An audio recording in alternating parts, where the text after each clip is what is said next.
By Councilmember Bostrom. Second. Second by Councilmember Wang to approve previous meeting minutes. Discussion. Hearing none, all in favor signify by saying aye. Aye. Post same sign. Motion carries. Moves us to item number 7, which is consent agenda items, which are items that we need to discuss, but are to approve, but not necessarily have to discuss, but we can if we choose to. I have 2 questions I'd like to open for discussion. Okay. So the employee handbook and fire manual update, section 503 and 504. Section 503 specifies a pretty generic terminology for emergency closing of facilities. But then the question is that does it create any like legal issues? Because obviously if, let's say the fire department building was on fire, right? You know, it's just, I mean, it's one of those million-year kind of things, should never happen, right? But just to make sure it's just buttoned up legally, is there exception built in for that? Let me pull that up. Which number? So this is section 503 under a section about emergency closings. This is a little pedantic, but I just want to make sure that just legally it's. Are you talking about in the employee manual or in the fire? An employee manual. Yeah. So where it states emergency closing and business shutdowns, added language about mandatory shutdown, Yep. and clarified language on optional shutdown. Yeah, I'm just pulling this up here.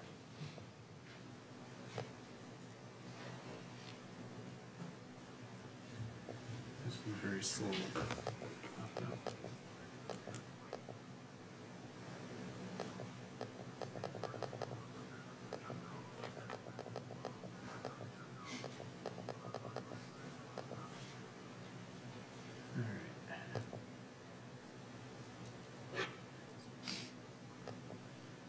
Do you have the page number for which one you're looking at? 29. What is it? 49. 49. In the fire one or the city one? City one. City one. City. Yeah. Oh, in the fire one. All right.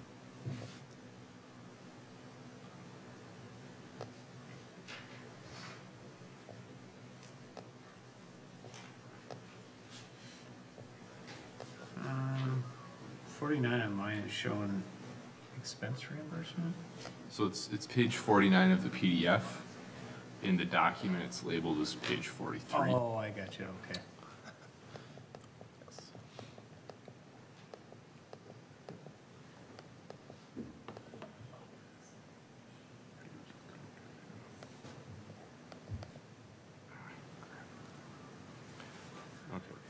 Could So- you repeat the so- question? So, yeah, Yeah, so what what would be are the you question? looking for? I'm, So, because when I was looking at it, okay, so basically, where's it? Shoot, no, there it is. So 503. Sorry, I'm just trying to find it again. Lost the. 149, it's not there, so it's where? It's 43. 43 of the actual page. Yeah, let's make sure we're all looking at the same thing here. 41, 40. Okay.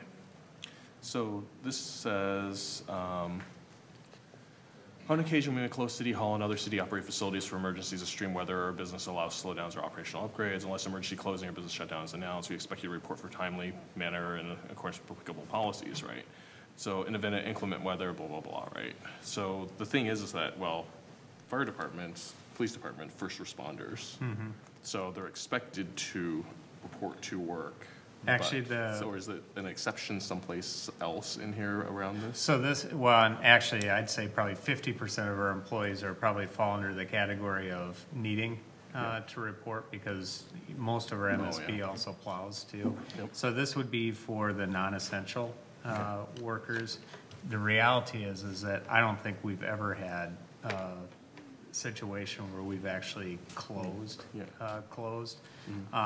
that I can remember. But this is really saying if we ever did get to that point where, or take a step back, if there was something that somebody felt unsafe for coming, but we didn't close down. So we have some people who might commute from Glencoe, but it might be just fine here. If they didn't feel comfortable coming, that would be fine because we have personal leave, but they would need to use that personal leave to actually take off the day. It'd only be if we said, no, we're closing down because we don't want non-essential employees to, to have to come through a storm to get there, then they wouldn't have to use their personal time. No, this doesn't specify anything about essential versus non-essential. We're going to talk to exempt versus non-exempt. Yeah, but there's some employees that we have that, I mean, there's no choice. Yeah. If they're, so the plow drivers or actually anybody in the MSB, because we have everybody that's on plow duty, and then the, with the police department, anybody who's on duty, that's not a choice for them. I mean, I think that the common sense, what you're saying is all the common sense behind it, right? And Yeah, completely I mean, agree it's with that. basically sort of putting out that, it's really getting at if, the most likely scenario is if we don't close down and somebody doesn't feel safe coming in, is that they're required to use personal leave if we didn't close down. Sure. I don't know if that's getting to your question. I think it was more around and if there is an emergency closing, then, people wouldn't need to show up for work. Yeah. So then I think the question is just, it doesn't stipulate any exemption for essential employees. Oh, I get what you're saying. I mean, we certainly can go back and distinguish that more, just to make it clear. The reality of why we don't usually, we try not to shut down, is that so many of our employees are essential. Isn't some of that covered in their union contracts, though? Well, it That is. they're essential employees and, or not? For them, it basically talks about,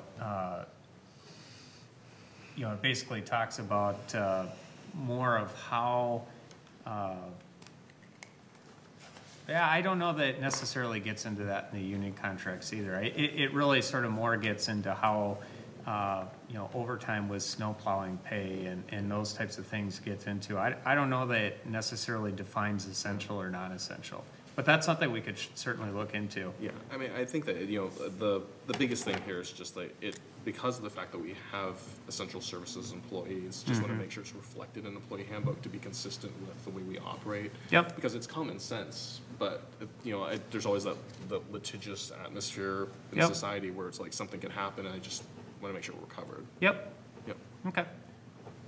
Matt, without having to look at the attendance and punctuality policy that's referred to in the last sentence of paragraph 2 of that section, would there be wording in the attendance and punctuality policy that would address essential, exempt? Is there any, do those words appear in that? Just wondering if we've already got something that addresses it without having to add to it. Like I say, I don't want us to all start swooping towards. Yeah. Just wondering if, So, if I might Yeah. just make a recommendation, that, this is a pretty major update of the handbook overall. We haven't done an update, and the reason is we haven't done an update for, I don't know. 20-some years. 20, yeah. Yeah.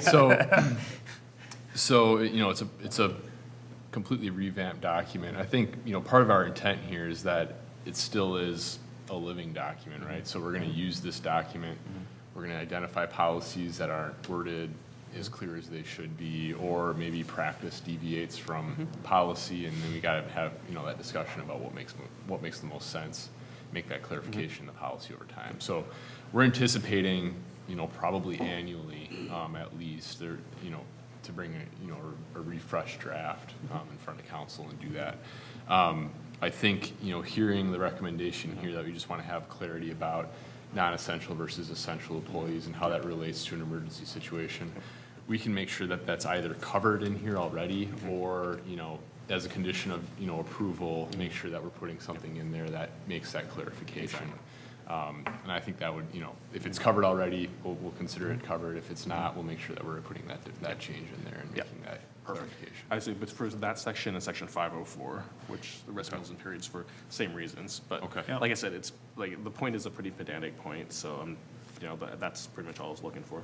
Yeah, I think Nate's right. One of the things that we wanted to do is we wanted to make sure that if there was any deviations from what our current employee policy would be compared to, anything you have changed with personnel laws, or, we've done those changes over time, but they've been done as almost more amendments than they have as anything else. And what we wanted to do is really sort of start with a fresh document that we know is up to date and have more of a process set up. This is very similar. We went through, obviously, I brought back the pay plan before.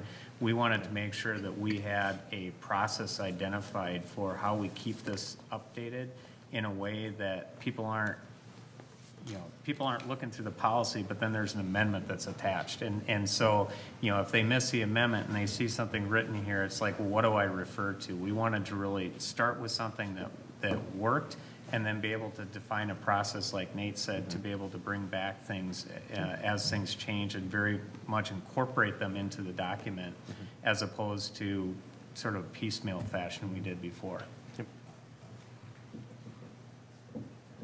That's the only question I had. Oh, I thought you had two. No, that was, both of them were covered in, I asked the other section already too. 504 is the other one. All right. Okay. I don't remember. We didn't get to a motion in a second, right? I don't think so. I don't think so. Right. But any other discussion? How do we move on this one? It's just like subject to the update of that, or? I would just say Pruitt was subject to item 7D to add definition of essential and non-essential employees. So I'll move to approve, subject to discussion, to add definition for essential versus non-essential employees.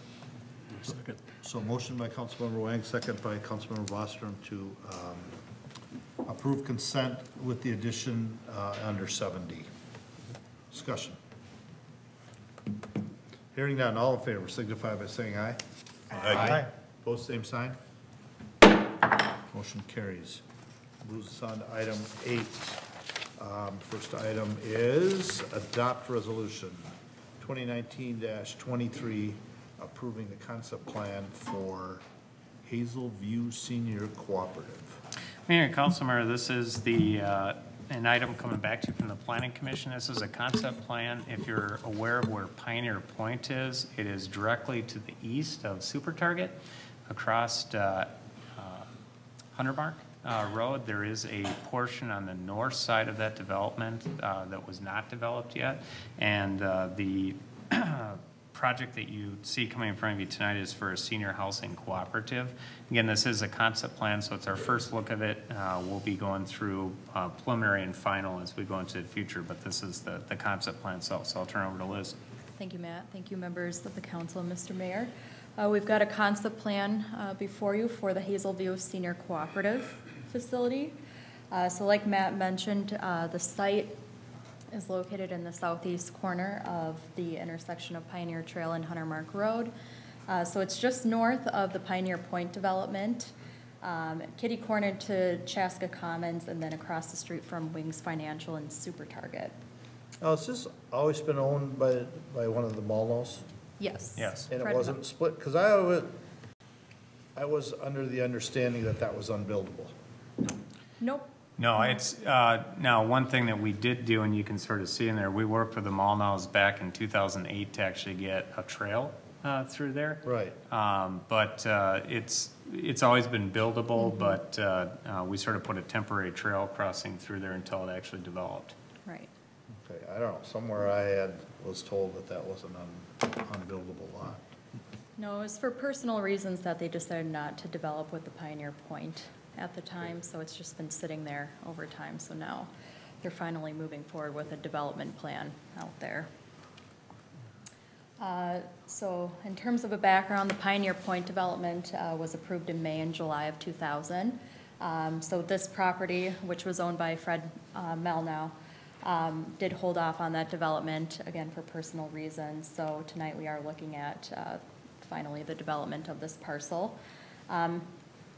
As of recently, the developer did conduct a neighborhood meeting with the Pioneer Point development to kind of gauge their initial feedback regarding development of that parcel. At that time, when they did that meeting, which was on June 9th in 2018, they came forward with a daycare development plan, not a residential development plan. But either way, they were trying to get an understanding of the potential of connecting into their development, because as you can see in this aerial, they have a couple driveways that basically stubbed at that northern property line, which during the development of Pioneer Point were looked at as potentially extending into this Mulno property to provide access. But now that they're coming forward with a completely different development, they wanted to gauge their initial feedback into potentially connecting into their development, and the basic feedback that they got was not very favorable of them coming through their development. So kind of gauging that, and even speaking with the county ahead of submitting this concept plan, they were kind of left with one option in terms of gaining access to the site. So again, they butt up against Pioneer Trail and Hunter Mark Road, so they did initially go to the county to kind of gauge their feedback on potentially getting an access off of Pioneer Trail, but we're also, from that initial impression, we're not given a favorable reaction from the county to get access onto their road. So today we're looking at one access off of Hunter Mark Road. This is just a context study, kind of understanding the surrounding context of the site. They also did take the liberty of producing a tree survey as a part of this concept plan to really get an understanding of kind of the tree conditions out there and the calibers and so forth. So the total property in terms of acreage, it's 2.7 acres total. As you can see, it's a triangular shape, so it is kind of challenging in terms of the shape that they have to deal with in terms of where the buildable areas are out there. So as it goes easterly, it does taper off, which leaves only kind of one area that's very logical to build on, which is the west side of this. The property is currently vacant. There is a significant scattering of trees out there, which range from box elders to oaks and some maples as well. So again, like I said, there's two street frontages here, one on Pioneer Trail, which is also a county road, and then Hunter Mark Road just to the west there. And then another item to note is there is a drainage swale that dissects the property in the middle of the site, which again kind of leaves only one area for logical building on. So specifically what they're asking for tonight is a concept plan approval to construct a new senior cooperative building, which would be catered to seniors that are 62 years and older. So in terms of the use that they're proposing out there, this property is currently in our open zoning district, but it is guided in our comp plan to be medium density residential. So with that in mind, they are consistent with the future guidance of this parcel. So the site plan is on this slide before you. Like I stated, they are proposing one access into the site, which is going to come off of Hunter Mark Road. So they're showing that basically on the southernmost edge of their site to connect into Hunter Mark Road, which would then provide access to their surface parking lot that totals 20 spaces, I believe, and then also provides access down to their underground parking garage under the building, which would provide another 30 spaces. They are showing two accesses into this underground parking garage, but one thing to note is they do have a one-way system underground there. So basically, you have angled parking stalls underground plus a one-way system. So you would basically come in and enter the parking garage on the easterly side here and then exit on the westerly side. This system has come to be a more favorable or convenient system for the senior cooperatives. So that's what they've installed in other projects in the past. One item that we kind of highlighted in our staff report is the potential of eliminating this westerly access to help with tree preservation, since there is a pretty significant cluster of trees on the west side here. So we are having them look into this a little bit more. Obviously, we understand the sensitivity of having a convenient parking lot for the users there. So we will continue to work with the applicant on what seems to be the most logical plan of action over there. In terms of the layout, as you can see, the parking lot is more situated to the south, and then the building more to the north of that. They did explore a couple layout options, and again, since this site is so challenging, it was pretty limited in terms of what they could do out there. But really, the layout that they came to was meant to keep a sight line open at this intersection here for drivers who are turning onto this intersection, as well as provide a little bit more separation between the townhome buildings to the south and this 4-story senior facility to the north. So they felt that was more of an appropriate separation between the two types of products and scales out there. So with that layout that they're proposing, they are asking for a reduction from our Pioneer Trail centerline setback from 125 feet to 100 feet. And given kind of the constraints of the site and their layout justification, we can see that it is a justifiable request given the challenges that they're facing out there. Mentioned parking. So with kind of the layout that they're proposing here, a big item of note and something they'll have to look into further when they come back for preliminary is providing adequate screening between the parking lot and the drive aisles or driveways into the underground parking between that and the properties to the south. So we'll look at that a little bit more heavily once we get more details on that. There are 2 trails that are parallel to Huntermark and Pioneer Trail are also planned to remain.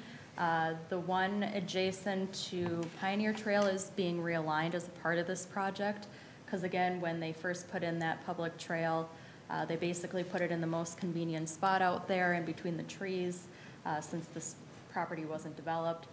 So as a part of this project, they are realigning that to become more closer to Pioneer Trail, which would in turn impact a cluster of trees out there, which we did look at, and most of the trees that are impacted are box elders and hackberries, I believe. Along with that, it is adjacent to that drainage swale. There are some drainage issues currently that they do have to fix regardless. So with this realignment of the trail, they'll be able to look at that drainage concern a little bit more closely and try to fix that as a part of that. Another piece is they are showing an outdoor recreational space for the users out there. We do require these spaces to be provided with multifamily developments to a certain size and percentage of the total site that they'll have to meet and come back with during their preliminary. So we've just provided some initial analysis on how they can utilize those areas or make it more usable for the people living on this property. So being sensitive to the demographic that they have out there, as well as some vista opportunities. Is there an opportunity to do rooftop amenities or anything like that? So we provided a couple suggestions for them to look into a little bit further as they come back for preliminary. So as I've kind of mentioned, tree preservation is important on this site given the existence of some significant trees. We did try to do an initial analysis with this marked up exhibit kind of highlighting those significant clusters of trees in red that we'll try to work with the applicant on preserving as they come back through preliminary. So within those are kind of those significant oaks and maples on site. So again, as we've mentioned, we offered some recommendations of potentially removing the westerly access into the, or exit from the underground parking garage to see where they can save a couple more trees. They've also included some elevation drawings of this product. So again, it's a 4-story building. It's going to accommodate 37 dwelling units as a part of that. The overall footprint is more U-shaped, which we're definitely favorable of. It does provide a little bit more articulation and depth for the site, but it also opens up that sight line as well on the corner of Hunter Mark and Pioneer Trail. In terms of the units that they're proposing within that, so they are proposing 1 to 2 bedroom unit options, as well as square footages that are ranging a little over the 1,000 square foot mark and a little under the 1,500 square foot mark. And then they're, at this point, they're ranging from $110,000 to up to $160,000 in value for those units. In terms of the materials that they're proposing on the building, it'll be glass, brick, lap and shake siding. So they'll also have to meet our building design and materials ordinance for multifamily specifically, which they'll be able to provide more details and analysis on during their preliminary. 360-degree architecture is also an important thing, which we don't think is going to be an issue with this building, given the shape of it and what we can see on these elevation drawings so far. One item that we did point out, given the fact that they are proposing a 4-story building over there, where are there opportunities to shave off a little bit more height? So looking at a pitched or a flat roof option versus a pitched roof option that they're proposing here. Not only will a flat roof provide a little less height to it, but it could also open the doors for rooftop amenities. So something that we've kind of put into the developer's court at this point to see how they want to react to that suggestion. They've also provided a rendering just to give kind of a general understanding of what the look of this building is. This is a product they did in a different project, but this one's only 3 stories tall as opposed to 4 stories tall. But overall, it's got basically the same elements and look that's being proposed with this building. So just to reiterate some of the things that they'll have to work on for preliminary, so the building design in terms of the roof profile, where can they find some opportunities for amenities on the rooftop as well as scaling down the height potentially. Working on tree preservation, where they can save trees on site, and then also providing adequate landscaping on the southern side between this and the townhomes. For traffic, they will have to provide a traffic report as a part of the preliminary to really understand where, or provide an analysis of where they're proposing an access on Hunter Mark Road. We want to make sure it's safe and feasible for the traffic that's proposed out there. And then working on the usable open space piece, and as well as understanding what the full-on amenity package is going to be for the indoor and outdoor amenities for this site. So kind of getting a higher level understanding of what that's going to be like for the residents. But at this point, they did put together a well-rounded concept plan, so we are asking you to adopt resolution number 2019-23, which is approving the concept plan for Hazel View Cooperative, Senior Cooperative, based on the conditions that are listed within that resolution. I'm happy to answer any questions, otherwise the applicants are here as well. So I have a question. So what's their definition of high density versus medium density? It relates to the amount of units per net acreage. Yes, and the number of units, so what would that threshold be for high density versus medium density? Over, 18. yes, I'm sorry? 18 dwelling units per net acre. Per net acre. So how many are we at now in this property? We're roughly at, I think it was, 14 or okay, so. so we're just under 14 it. or 15. Okay.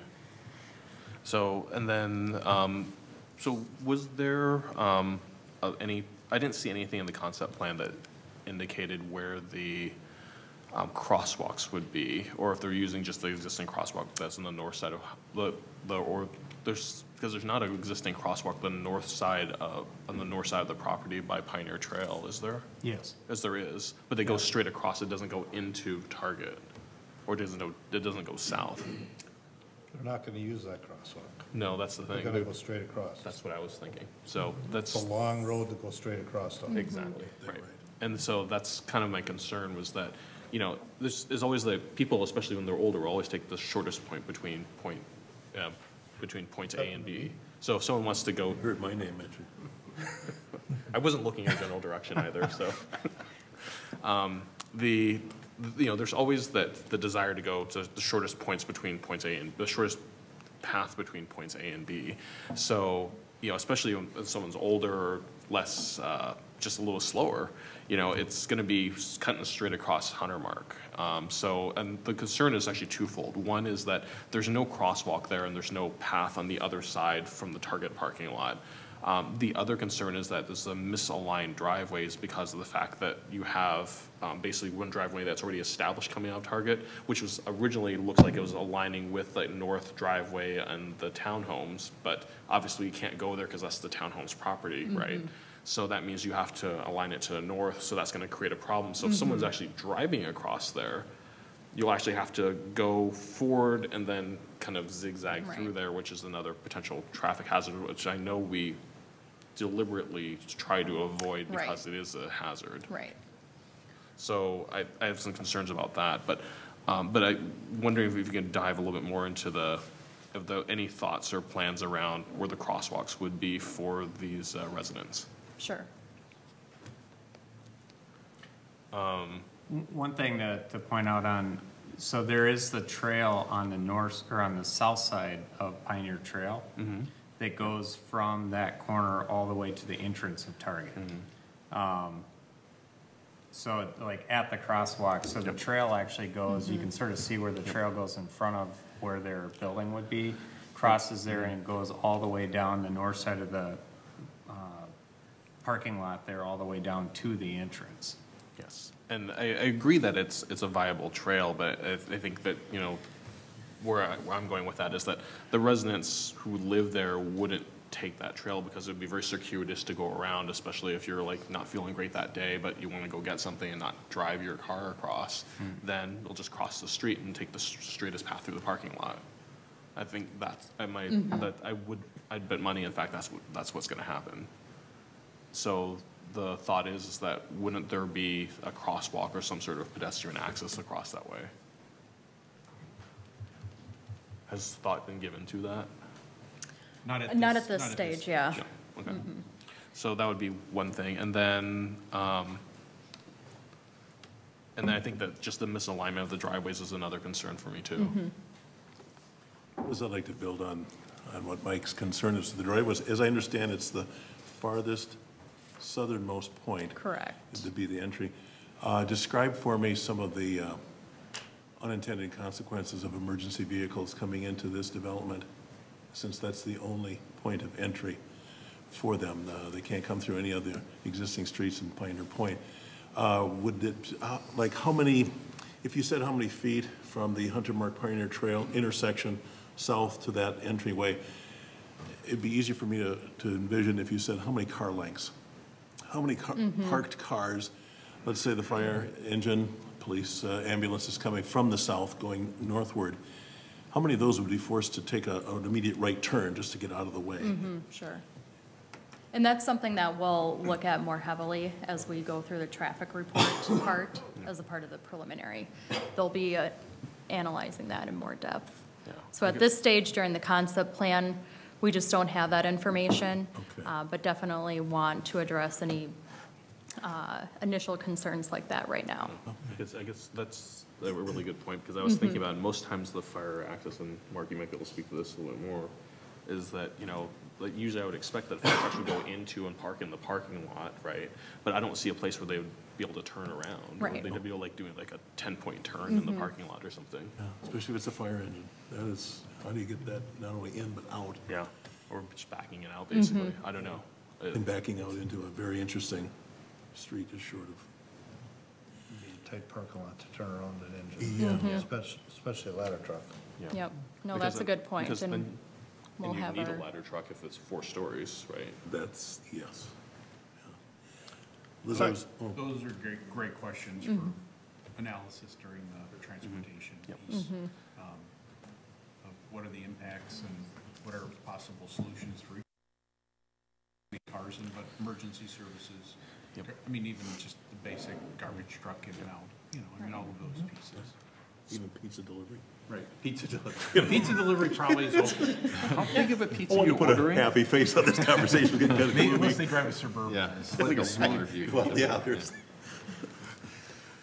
Liz, the dark spots, there's 1, 2, 3, 4, well, 5. Are those wetland areas? No, those are tree-covered areas. You covered it. So I Yep. should keep my glasses on as well. It's hard well, to see in this exhibit. There was another but- visual you yeah. had, talking about trees circled in red.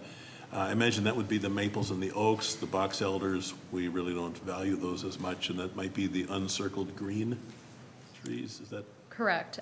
We try to do an initial analysis by circling the significant oaks and maples over 20 inches in black, and then try to circle kind of the clusters of trees that we know aren't going to be impacted, but also encompass some of those significant oaks kind of on that western side. So areas for the applicant to focus on as they're going through the preliminary to see Yeah.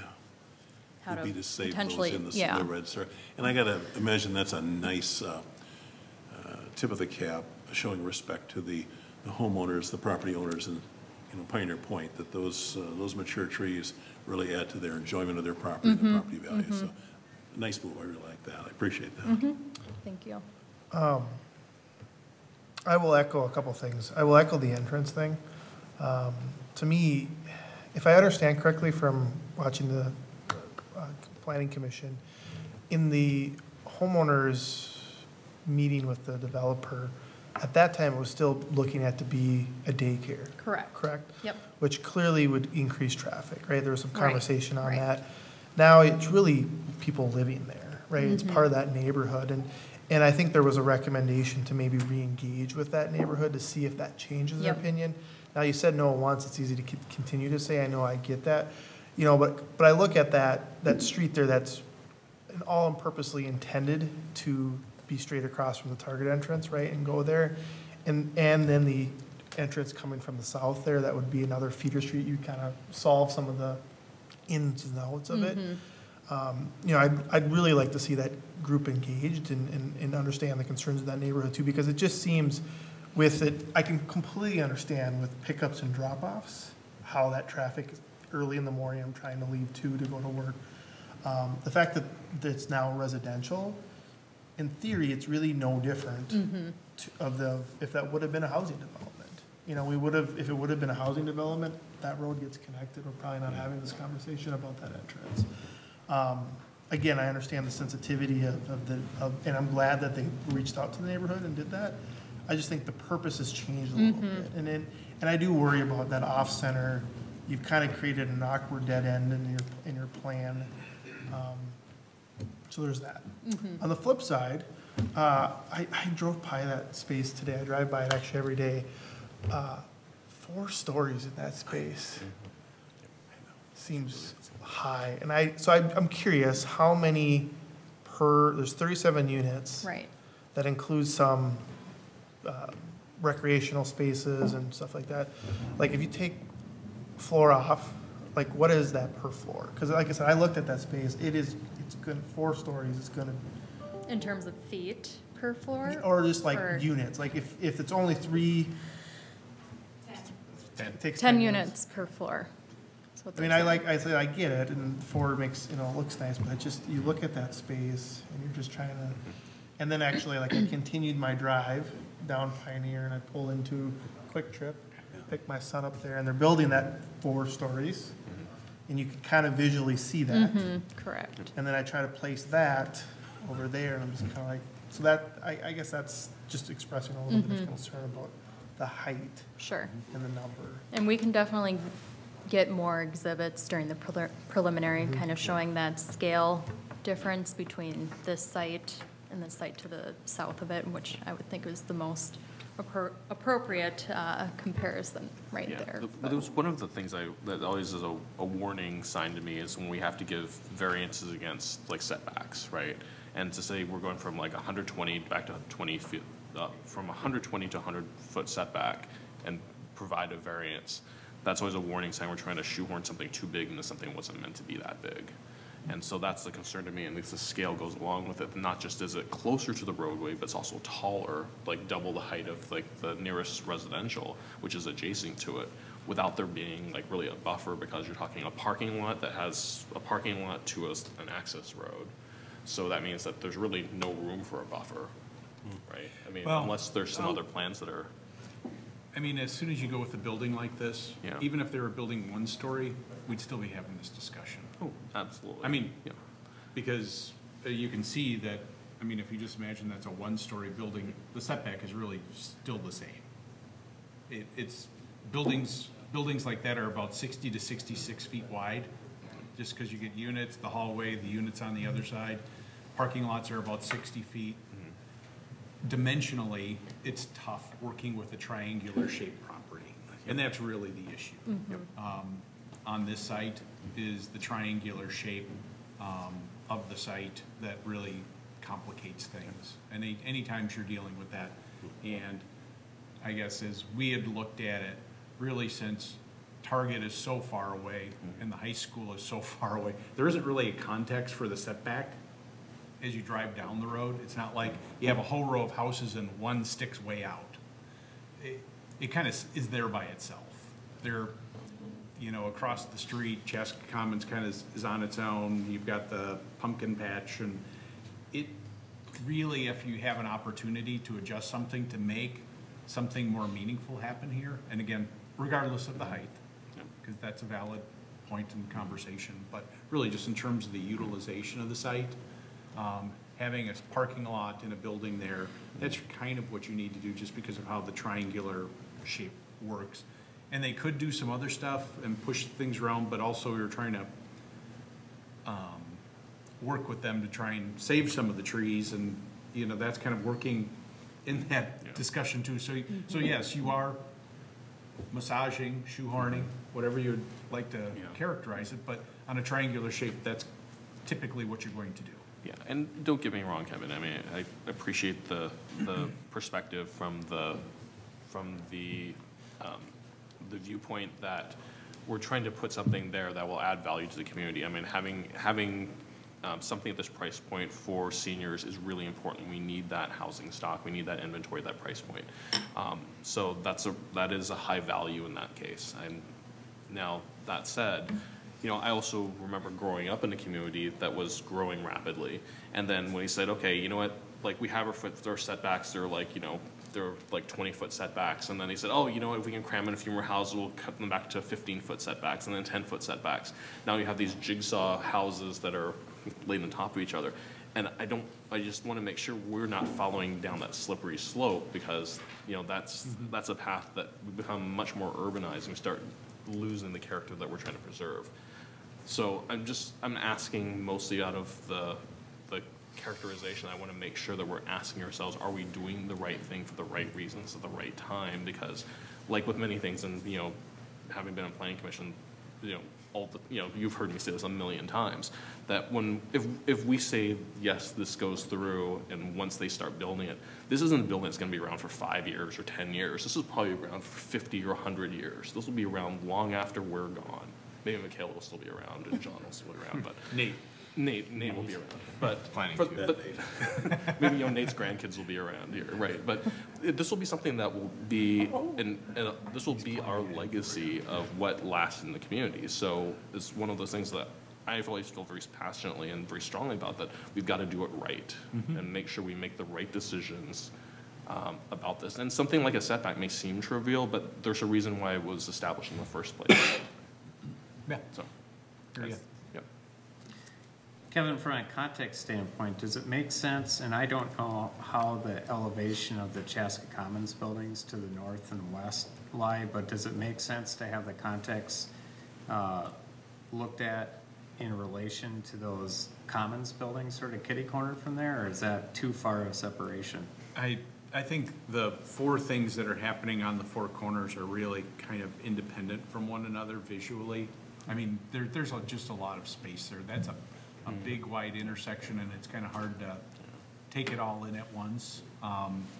And so I think that, you know, the issues related height and scale and massing, I think are valid comments that need to be evaluated further. I don't, to me, it's kind of would you drive down the road and go, does that belong? And I don't think the setback's going to do that to you.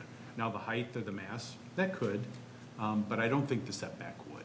Would that make it seem strange? I don't think most people are gonna read it much differently. And one of the other pieces on this road is a fully developed road as well. And part of the reasons we have big setbacks on county highways is to accommodate future right-of-ways so that we aren't impacting buildings and such. This is pretty well built out to its ultimate piece. Use your language there, again, if it fits in the space, to me, it's that driveway too, and I just, like I said, I feel like I spoke up in something that maybe would be a concern for the neighborhood, as well as putting something that now adds to the concern of the neighborhood, right, because of height and size, but again, it just, to me, because it's not gonna be gated, right, so that neighborhood could use some of those trails, so there's a mutual benefit with this model than, like I said, than the daycare model plays out as far as traffic as well. Sure. Like I said, so I'm hopeful, right? Like, because to me, I worry about, walking across Kennedy Court, I watch about cars, and then it is a little bit of a look and feel as I'm driving north on Hunter Mark. I see this dead end entrance, and then I see an entrance, and then I see this building, and how that all kind of plays out, so. And also, I think with the transportation analysis, you can look at it a little bit, and maybe it's a combo platter that maybe it's a right-in off of Hunter Mark or Pioneer, and a full movement someplace else that also can mitigate some of that traffic moving around. And so I think that's part of where, at least as we had looked at it, knowing that you're gonna have to do some type of transportation analysis. Yeah. It's gonna provide us some impacts or insights, but also it's gonna give us the impacts, and as they start looking at what they might have to do with curb lines and things on Hunter Mark, as we all know, as soon as you start touching curb lines, things get expensive really fast, and that it might push you in a different direction than currently how you would be looking at it. And so putting in a median, doing other stuff, or putting in a right turn lane, all of those things can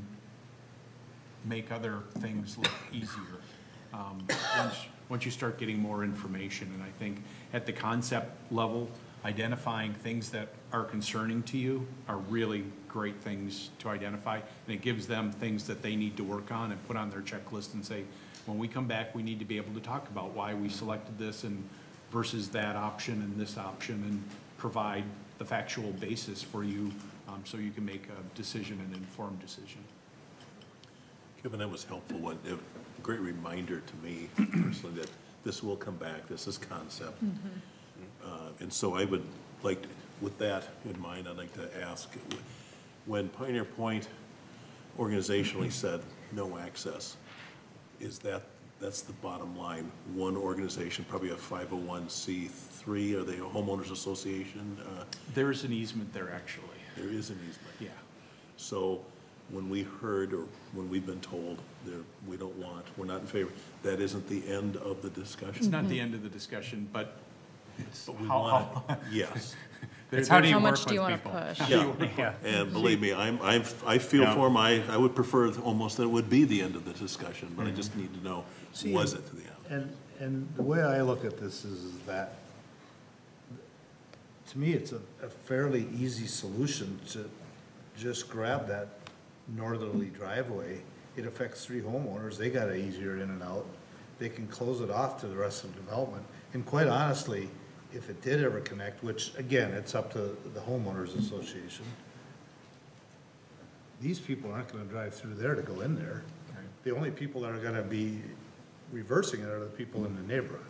So, I mean, sometimes it's how it's, again, I'm with you on the daycare, because at 7 in the morning and at 4 to 6 at night, it's crazy around the daycare.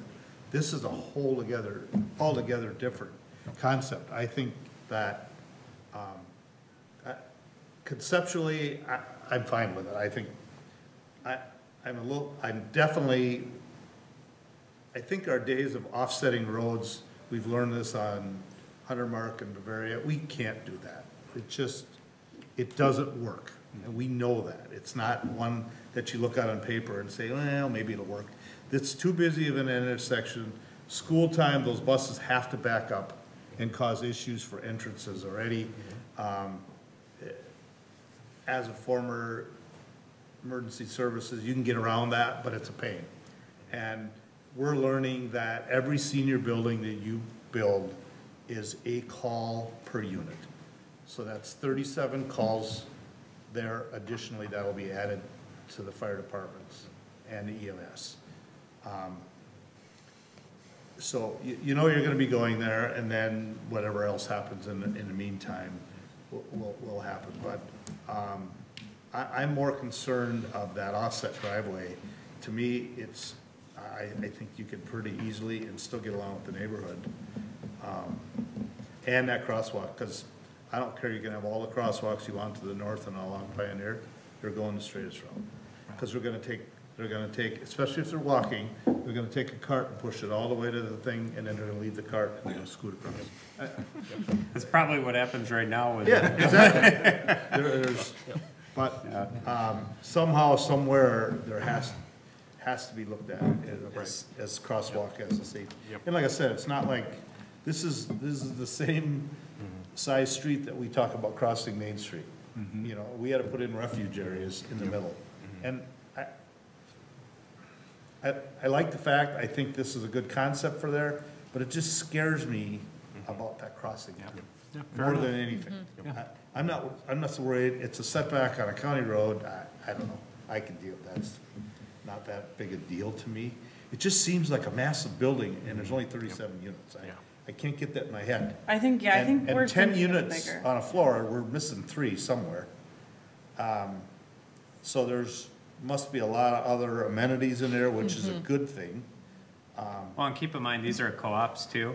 So, I mean, these are units that people are gonna own, or they own the building, and so they tend to be a little bit bigger in size too. But yeah, I'm a little worried about 4 stories and then a peaked roof. I think we really gotta look at either we take a level off, or we have to seriously look at a flat roof. Yep. Fair enough. And I think that the crosswalk thing, because I know we had a similar conversation about this with the Goodman Group when that development was happening over by Hazeltine Shores. Right. And it's the same discussion over seniors will take the most straightest beeline across and without It's got nothing to do crosswalk. with seniors, I'm everyone. sorry, everyone. No, everyone, I don't care. Go to a high school. That's true. And look where the sidewalks are, but look where the kids walk. But you're absolutely right. I mean, It doesn't, it's College just, campuses do, they won't put. they don't put anything in until the kids beat them down. I'll rephrase. So people, human beings, will take the shortest path between 2 points. So, and I think that But this especially, no. so, and this is There's only so many steps I got left in me. I'm not gonna burn them up going around the long crosswalk. But like I said, and maybe, because we're kind of new here, that conceptually just means this is the first shot at it. What do you think? Right. We brought up our concerns, and that's the important part. Absolutely. The developers, owners are here, they're listening, and plus our staff now goes back and says, hey, you heard what the concerns were, let's see what we can do to fix that, and we just go from there, so. Yeah, I was happy to, I mean, we just had a, visitor presentation last time that talked about affordable housing for seniors, right? So here it is, here's a good option, kind of that, in that rate, so it was good to see. So again, I appreciate the concept, and we'll keep listening here, so. Were we going to give an applicant an opportunity to speak? They want to? Sure, I always do. Would the applicant like to speak? I take that as a yes. Just your name and address, please, for our records. Will do. Mr. Mayor, members of the council, my name is Perry Ryan with Lake West Development, 14525 Highway 7 in Minnetonka. I was wondering if can I use this too? Great, thanks. Well, want to thank Kevin and Liz, staff, for helping us on this and the report. They went through most of the items. I just want to highlight a few, and I appreciate the comments Kevin made. These are great comments. This is why we're here. We don't have answers for all of them. This is concept. We will take those and incorporate them, but I've got maybe just a couple comments on some of them, and then I'm going to invite up Melissa here on our development team to talk specifically about the amenities in the senior co-op. As Liz said, it is a 2.7 acre site. It is a challenging site. It's triangular. It gets small on the east end, but with this development, we're able to preserve 74% of the green space with the footprint, and that's a big deal. And Councilmember Huang, I don't think we're shoehorning it in there. We could have spread it out. We could have taken out more trees. We could have gone over to the east side. And I don't think we're doing that. The reason we're doing that, and the reason we talked about this with staff about asking for that variance on the north side, is to maintain it on that west side, is to leave entirely that east half untouched and to keep it down so we've got 74% green space. So that was something on purpose. We certainly could go to 3 stories. We're well under on the density, as Liz pointed out. We could stretch it out and do 3 stories. We tried to keep the footprint a little bit smaller, but that's just a quick comment on that. On the open space, we do have over on the east side on the open space over here, just some walking trails. We're planning on putting in some seating. I know some have talked about maybe some fire pit areas. One of the things that have been done in the 4 other developments that our team partner has done, and she can speak to, is they've done some raised planting beds as well as some other outdoor amenities. We do have a connection to the trail system. I just did want to talk a little bit about it. I don't know if you can see my mouse there, but in the common space in the center here, this is really the gathering point where people come down and there's a community room. And quite honestly, the reason we put this access point on this trail out here is this is a full pedestrian crosswalk intersection. And I just don't know many people, and again, I think Melissa can speak to this when she comes up here. She's actually managed some of these units. They just aren't naturally going to go out and cross the parking lot and go to a non-lighted intersection to walk over there. I mean, it just doesn't. I wouldn't do it at my age. I wouldn't do it at 62. I wouldn't do it at 70. It just doesn't make any sense to me. So we think it's actually got very good pedestrian safety and access to those trails. The underground access on the west side, it is kind of important feature of this 62-plus community. It is always easier to go in at a diagonal parking, and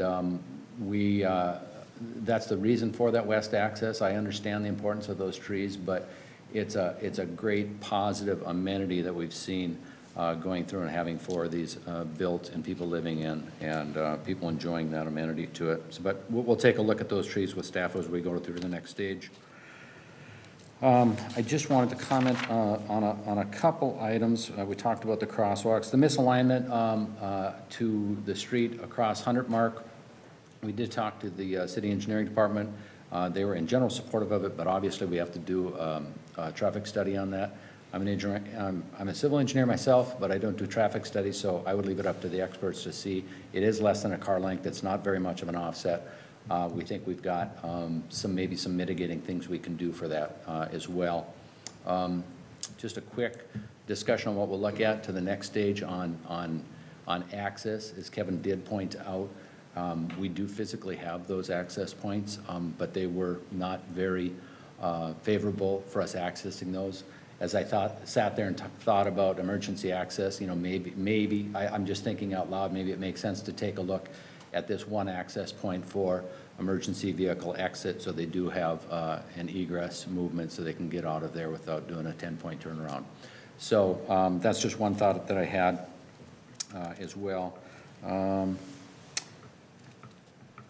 We talked about the massing. I think what I'll do is again, I love this feedback. We're going to take it and incorporate it in the preliminary plans. I'd like to invite Melissa Nelson up here to just talk about a little bit more about the senior co-op and some of the amenities inside so you can get a little better feel for that. Thank you. Hi, thanks for having me tonight. Melissa Nelson with Bradford Development. We are at 501 North Riverfront Drive in Mankato, Minnesota. So I'm on the development team. Our job is to basically market and sell the shares of the cooperative. And then it's turned over to the cooperative owners. They own and operate the cooperative going forward, along with a management company. We've developed 4 previous cooperatives prior to this one, and we've got a couple others on the way.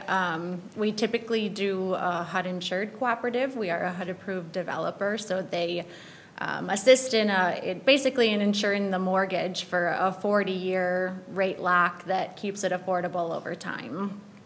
So it's a great product, especially as the years go on, to maintain that affordability.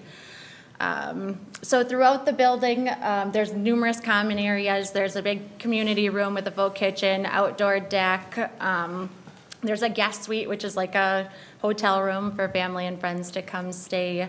There's usually a fitness area, a workshop, a hobby room, a library. The last building that we built in Wisconsin, once things start rolling and people buy into the concept, we just team up with them, and we know we're building their future home. So we draw from their interests, what they're interested in. This last one, they wanted a pub in one of the rooms, so as an example. So when we kind of jump back to that outdoor space too, whether it's raised garden beds or what are people into, that's how we'll build it, how you want it, because it's your home. Once we sell out, we're out of the picture. So we focus on the members, very much so. But it's all underground heated parking. There's usually storage down there. What else can I comment How many units are underground? How many garage? Parking spaces. Yeah, I think there's 30 in this building. We need to work with the architect a little bit more, maybe pulling storage or creating as many possible. It just seems like there's lacking of parking, although it says that there's plenty. Yeah, for a senior facility, the parking demand is less. And I understand that, but seniors are becoming more active, and there's a different. And I wonder about only just 20 surface spots on holidays and things like that, because there's nowhere to go. Again, then they're running over to Target and running across the street again. Shortest route, remember that. Or they're hosted. But that again is just one of the things that I was a little bit concerned about is parking. But while I'm on it, fire department's gonna struggle to accept that, because there is nowhere to turn around for their trucks. Yeah, we will need to If that's change. full park, if that's parked in a car in a winter like this, they're not gonna make it.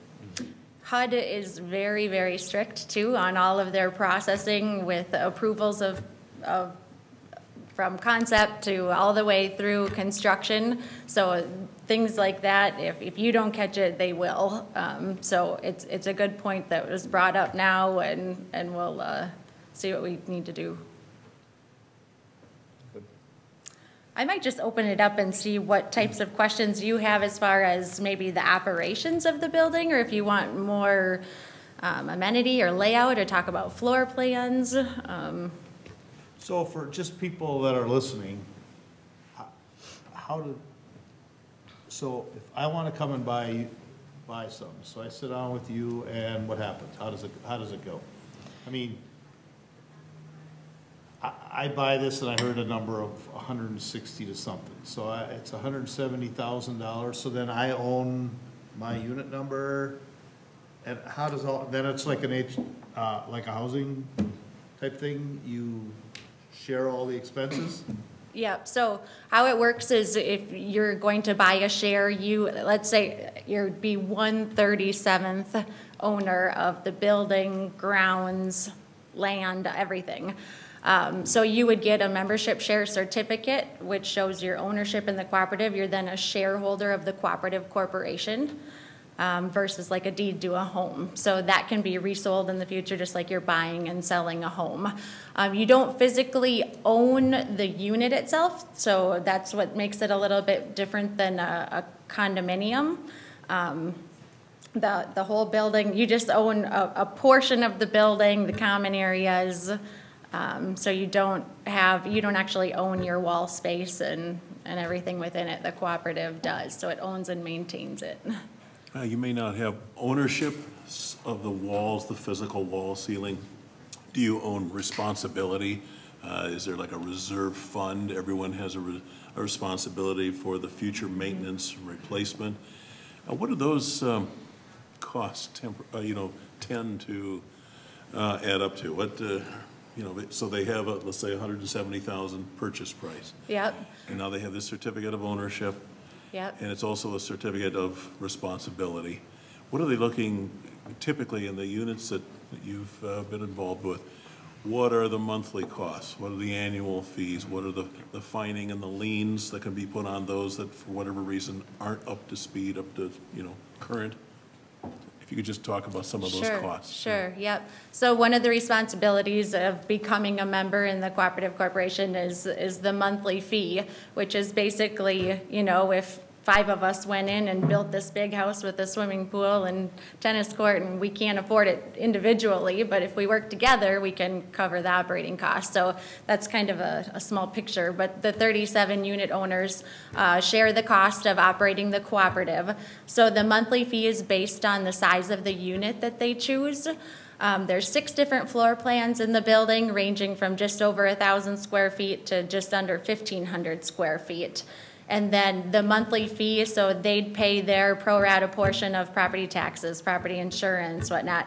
Those monthly fees range from, these days we're seeing like about $1,200 on the lower end, so the smaller unit, up to maybe $1,800.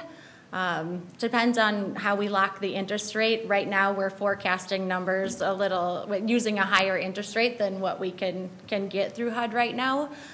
Just to be safe, but within that monthly fee, it's meant to cover all costs besides your electricity and your telephone and your personal property insurance. So everything from property taxes, property insurance, heat, water, sewer, garbage, recycling, cable TV, wireless internet, a reserve fund, an operating reserve fund, which are set in place by HUD with the minimum requirement monthly for future replacements to avoid special assessments, and basically just worry-free for the person moving in, that they don't have unexpected costs that pop up, and nor, down the road, 5, 7, 10 years down the road, that somebody's going to move in and they don't have sufficient reserves to keep the building up to code. So, just pulling that thread a little bit. So, if we're looking at a unit that's 150,000, right? So, obviously, there would be the amortization of the payments against that, right?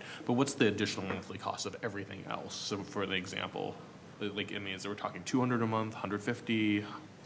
Is that where that 1,200 came That in? portion is wrapped into all those additional costs. Right, so from 1,200 to 800, Yeah. you're paying your portion of the master mortgage along with all of the other operating costs. So it's 1,200, 800 total, so including both mortgage and additional services. So a co-op owner would expect to pay, 1,200 on the top side for the top or a larger unit. For per the month. smaller unit, Or yep, per a month. smaller No, unit. she Yeah. said 800, but I think she meant 1,800. 1,800. Yes, Oh, sorry, 1,800. 1,200 to 1,800. 1,200 Yeah. to 1,800. Yeah. Okay, so 1,800 Sorry for the about larger unit. Okay. Yeah. Got And it. that's the Yep. mortgage and the fees, the responsibilities for shared maintenance. Everything, yep. So- Management company, the employees that are on site, And everything. Now that would be until the the equivalent of the mortgage is paid off, right? So at some point, or someone says, I have enough money, I'll pay cash for the unit, right? Then what's my monthly fee? So they do still pay cash. That initial buy-in from, 110,000 up to 160 is just an outright buy-in. They're not mortgaging it. It's like buying a house. So coming up with the funds, whether they have that through investments or, however they're going to get it as if they were purchasing a home. Yeah, so somebody cannot come in and say, can I just pay my full. So how it's broken down financially is a cooperative unit, when you purchase it, is about 40% of its actual value. So that other 60% is that master mortgage. And often cooperatives don't really let the master mortgage go. They usually refinance and use those funds to revamp their common spaces, and it's more of a benefit to them than you know, hey, I'm moving in and my goal is to pay off the mortgage. It's that low interest rate, keeps it, you know, affordable, buy-in, easier resale, less market risk, you know, things like that. Got it. Okay. Does that answer it? Yes, Okay. yeah, it does.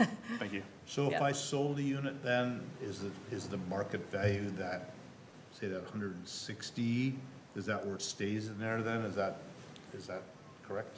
So there's a couple different types of cooperatives, and what we generally, or what we've always developed, are called limited equity cooperatives, where there's a price sheet that basically takes 1% of the total unit value. So if you're buying in at 40%, the actual total value, you take 1% of that plus the loan pay down portion that you're contributing towards principal, and you're adding that to the share price each year. So what it does is it just keeps it affordable over time. There's a good return on investment for the seller, yet it's easy to resale because you're not pricing it too quickly. And we've just seen when, you know, the housing market climbs and eventually peaks and dips, that it doesn't really affect the cooperatives like it does the single-family housing market.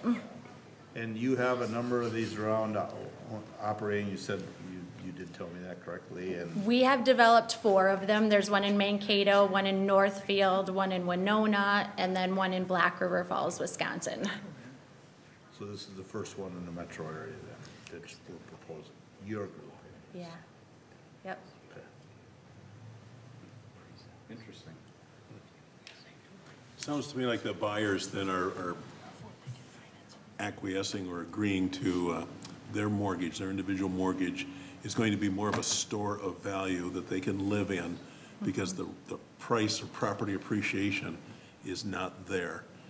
But they maybe, the reason they choose this lifestyle or this location is because they're not looking for appreciation of property and value for resale later. They're looking for a store of value, shared hallways, parking. It's community and it's living, and there's not the chance of a big upswing in property appreciation to make a big killing later financially. Do I have that kind of in? Yeah, a lot of times we say that people don't buy in for real estate. They buy in for really the lifestyle, walking away from the big house, the maintenance, the upkeep, downsizing, you know, free to lock the door and travel, things like that. But there's the return on investment can still be pretty decent. It turns out to be about 3% of that buy-in, because we're roughly, you know, around a third of the value at 40%, but yeah. All right, anyone else? All right, thanks for your time. Thank you. Well, any other questions from up here? Again, this is concept. I think it's pretty clear they understand our concerns, and we'll see what they bring back to us. Well, and just to point out, if you look in the conditions, all your concerns are really sort of listed under the conditions too. So traffic study and massing and all that type of stuff, so. And the buffer, yeah. Yep. Okay. So, Did the county, were they, was there against the right in, right out? Or was that never really discussed? I know it raises havoc with the trail in. They're, if there's other places to get access, they're gonna try and push you there first. If there was no access, that'd be great. Yeah, they would prefer a county road with no access, but. Well, I mean,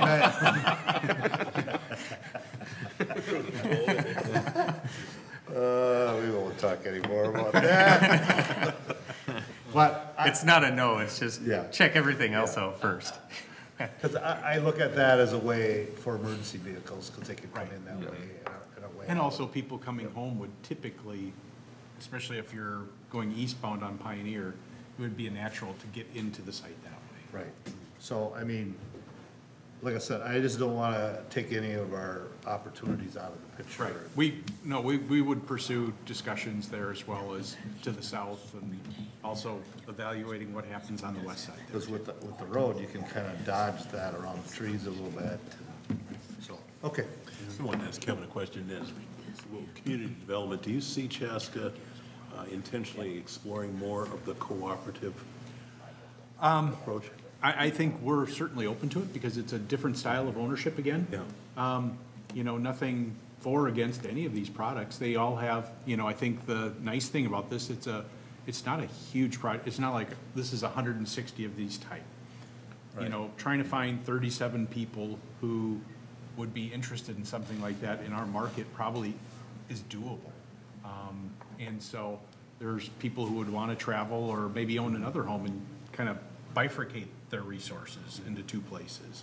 And this would allow them to have two nice places maybe. And so from that side, I think this is something that, you know, was out there previously. It was actually the first concepts we had for the landing down at 41 and First Street was senior cooperatives.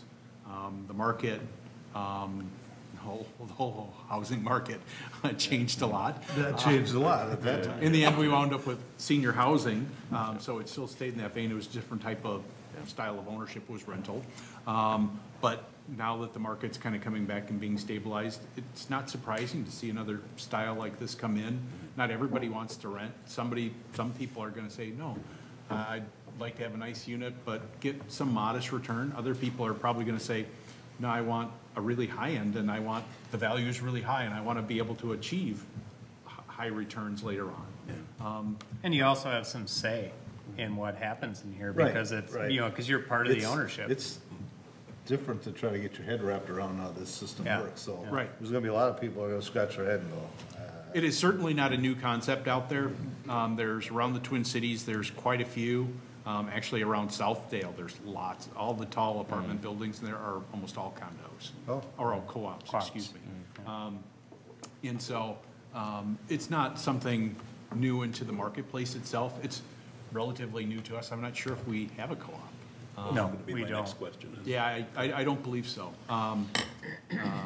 And so it would be new to us, but, and which I think is a good thing. You know, gives people a chance and, well, it's another different opportunity, and and it's an affordable senior product, which is something that people have yearned for. And here's another way to do it. And some people might say, you know, I want that smaller single family and no wall, you know, or just my own walls.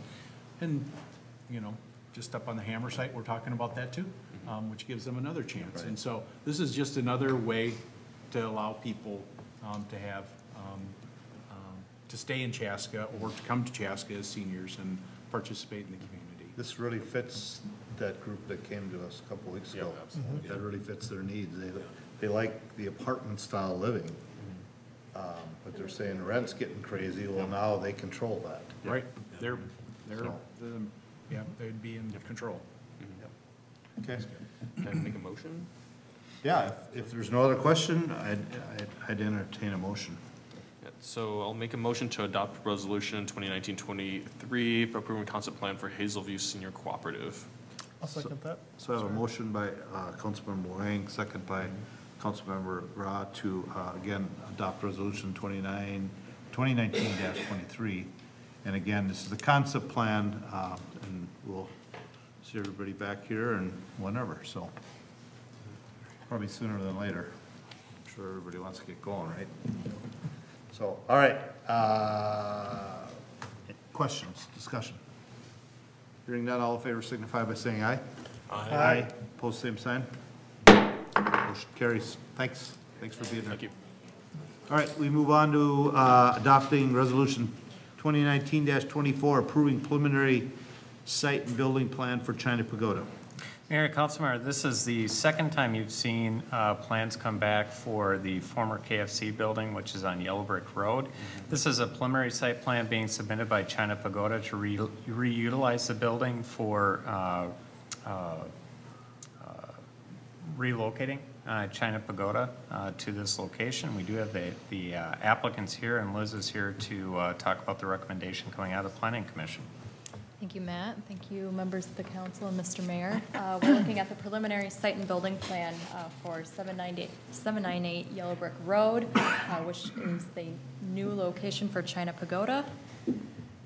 So to give you a couple aerials of where the site is located. So it's in the former KFC building, which is right next to Chasers, highlighted on this aerial. So they're looking at a preliminary site and building plan request tonight to essentially rehab the existing building and site out there.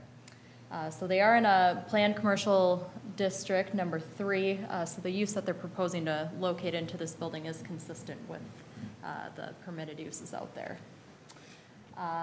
Just another aerial of the property. So the property itself is 0.63 acres in size. Like I noted, it was the former KFC, so it's been vacant for several years now and definitely in a dilapidated condition. There's an existing parking lot out there with 2 accesses into the site. They did have a drive-through with the old KFC operation, but they will be planning to remove that function as a part of this new site plan, as they don't need it anymore. So a couple items that came up during the concept plan that they've addressed during this preliminary submittal, one of them being the building colors that they were proposing during that concept plan. They were a little bit on the darker side, so we did ask them to lighten those up a little bit, which they have done, and we'll see in a later rendering. In terms of the building design, our recommendations were to really focus the articulation in Class 1 materials on the east, south, and north facades, as those are the ones that are most visible for passersby. So they have really focused their attention on those areas with the design and materials that they're proposing out there, as well as the landscaping too. With the parking lot, they will be resurfacing it and restriping it as a part of this overall rehab out here, as well as removing the drive-through that's out there.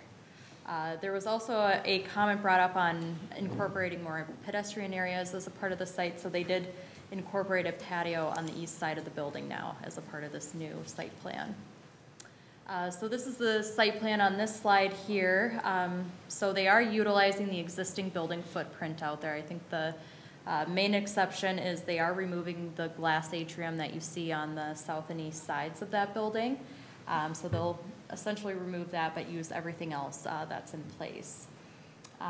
As you can see, they're removing the drive-through that's mainly on the north side of the building and resodding that and adding landscaping as well as a trash enclosure to that area. There's enough room to put parking on that backside? Yeah. Oh, there is. Oh, Yeah, here? there's actually Yes. parking There's area parking over there there Yes, now. there is right now. Sorry, I thought you were. On the drive-through? noting that. Yeah. On the other side of the drive-through, yeah. Yeah. Yep. So, I mean, they're not using this as a drive-through anymore, so they'll essentially have full access on the east side, but then one-way movement on the west side here. So in terms of parking and getting people through, they'll have more than enough space for that. So they definitely meet parking out there in terms of the total amount of stalls, so that's not an issue. Now I'm showing the landscape plan that they're proposing out there. So one of the big changes, again, is on that north side where they're adding green space and a lot of landscaping on that northern side. And that was basically a comment brought up in the concept plan is they only have so much they can do in terms of the building articulation on that facade. So one exception or one alternative would be to heavily landscape that northern side. So with this plan that they're presenting tonight, they are doing that with mainly coniferous plantings out there. Wouldn't you want that planning, am I looking at this wrong? Wouldn't you want that planning against the parking lot with green space toward the building? To kind of buffer from the parking lot? Is the patio in the green space? Or in, No, where's the patio? the patio is right here. Oh, So it's okay. kind of smaller, but it'll be right up against the building. Okay, so the greens, that's just to dress it up? and- Exactly. Okay. Yep. kind I of thought that buffer was a it. patio, sorry. Nope, not on that side. So again, a lot of the attention is focused mainly on that north side too. Again, I'll show another exhibit kind of showing how it will mature and kind of grow into that space. But they've also focused attention on the east and south sides as well to really dress up those areas. They're also planning to landscape kind of on the parking edges as well, next to those existing fir trees that they have out there.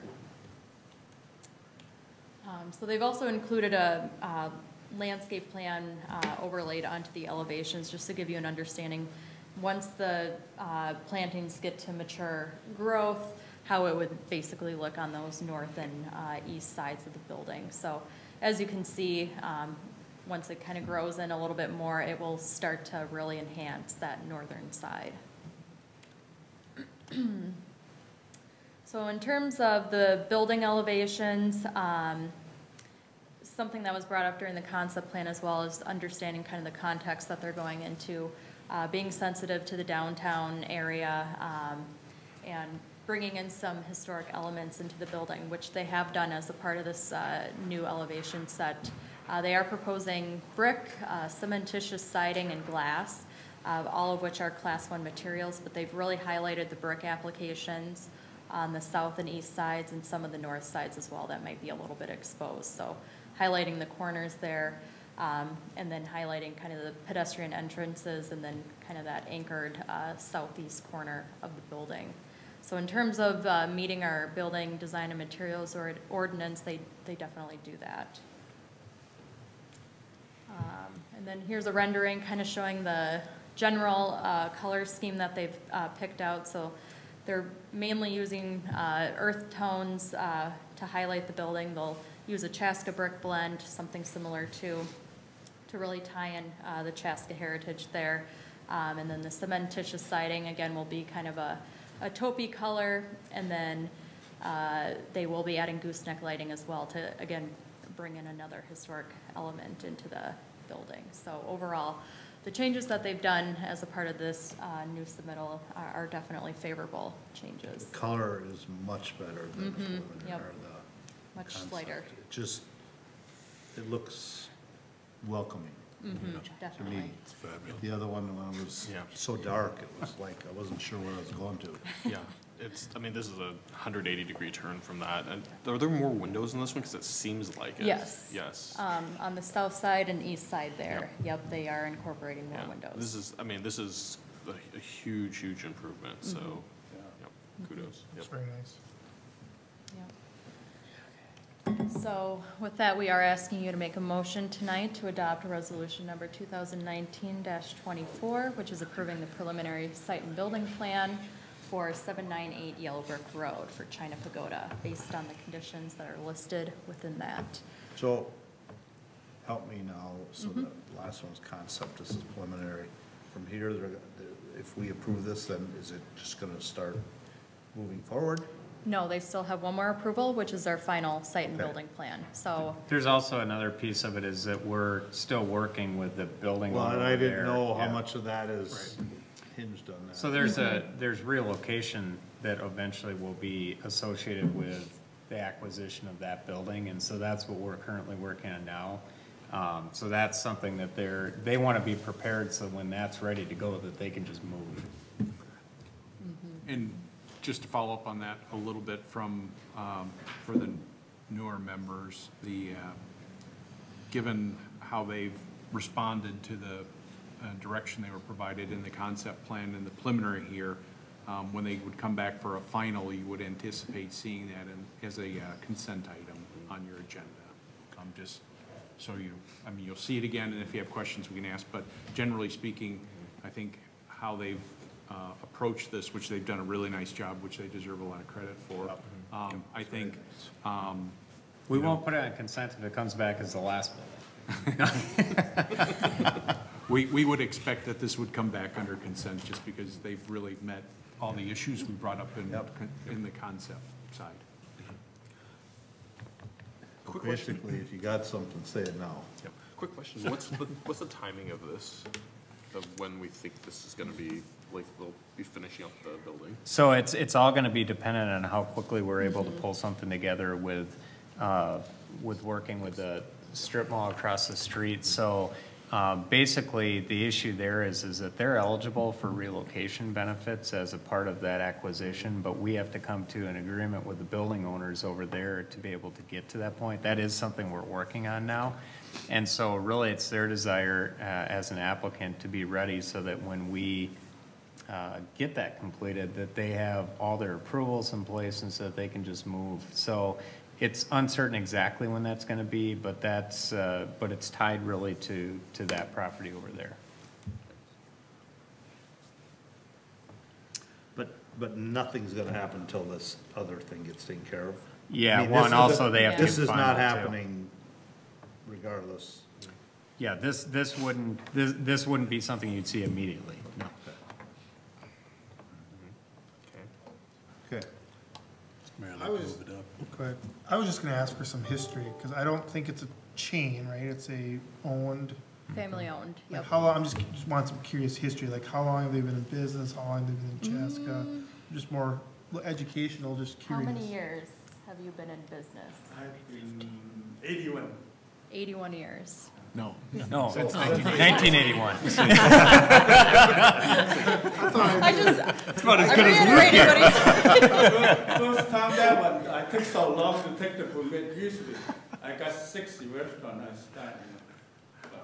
I don't know Chaska because that kind of takes so long, don't get the permit, you know.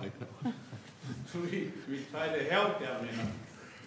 81 sounds probably about right. Yeah, there's actually been an ownership change in the last probably, I'd say 15 years.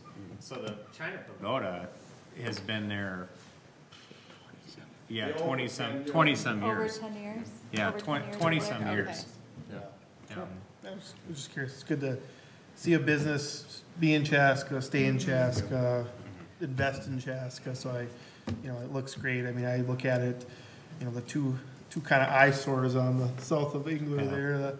The hot spot is soon to be, is gone and soon to be looking nice, and now you have that KFC site. It would be nice to get these nice looking buildings in there, so. One, thank you. just to let everybody know too, we are working currently with the other tenants at building to look at concepts to really have them be able to be in the community and really have enhanced locations. So it's something that we're working with all the tenants on. Can I make a motion? If discussion's done, we can make a motion. Just want to make sure everybody got their conversation. Mayor, I'd love to make that motion. I've been a loyal customer for so long at China Pagoda. I love Have you the been place. I've been waiting to move on this Been there one. for 81 years. Then I could be that lucky. All right, so I have a motion by Councilmember Bostrom. I'll second. Second by Councilmember Wang to adopt resolution 2019-24, 81 years. Approve the preliminary site and building plan for China Pagoda on Yellow Brick Road. So it's basically the old KFC site, so. Any further discussion? Should we ask Liz Right? another question? Poor Liz. I know. Poor Liz, I don't feel sorry for her. Like, we could do this like Jeopardy is in the. All right, we have a motion and a second. Any further discussion on the item? Not about Liz, on the item. I hear none. So all in favor signify by saying aye. Aye. Post same sign. You're off the hook, Liz. Thank you. Thank you very much. Yes, thank you for Thank being you. here, and thanks for reinvesting. All right, we move on to adopt resolution 2019-25, approve issuance and sale of temporary financing for 212 and 44 Interchange. Mayor and Councilmember, actually, the next two items are sort of related to each other, but this has to do with the interchange project that will occur up on County Road 44 and 212. So as you're aware, 2 years ago in the state bonding bill, we were fortunate enough to get $10.5 million allocated in that bonding bill to put an interchange at County Road 44 and 212, which over the last year and a half, Matt's probably pulled out a few hairs working himself to design, and he had more hair. But to design this with the county along with upgrades to County Road 44. So when dollars were allocated for the interchange, Carver County really came forward and said we'd like to see County Road 44 also upgraded at the same time going to the east.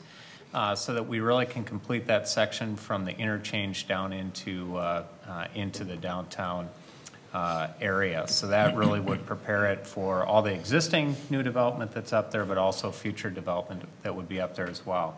One of the things that, and Matt's probably like probably really scratching his head why we agreed to this, but we agreed to lead the project, which is a lot of work, but it's really been going well, to Matt's credit. The one thing as part of the lead on this project, though, is you'll see that the estimated total cost of the project is going to be about $20 million between the interchange and the County Road 44. So as part of the project, you know, the next item we'll talk about is basically what the city and county share is. And the city has about a quarter of the total cost of the project, so it's about $5 million. But because we're the lead agency and we're going to have the contracts, we need to be able to have the cash flow to be able to support the counties and the state share until we actually get reimbursed. Now, we have it set up with, it's in the next item with the county, that we'll actually get payments on a 30-day basis, but we need to make sure that if there's any delays in it, that we have the cash flow and don't have to tie up the rest of our cash. So one of the things we've been doing is working with Springstead, our financial advisors, to really come up with a temporary financing vehicle. And what we came up with is basically a line of credit that to be utilized to be able to draw down on and then basically get reimbursed through the grant funds and county funds that we receive.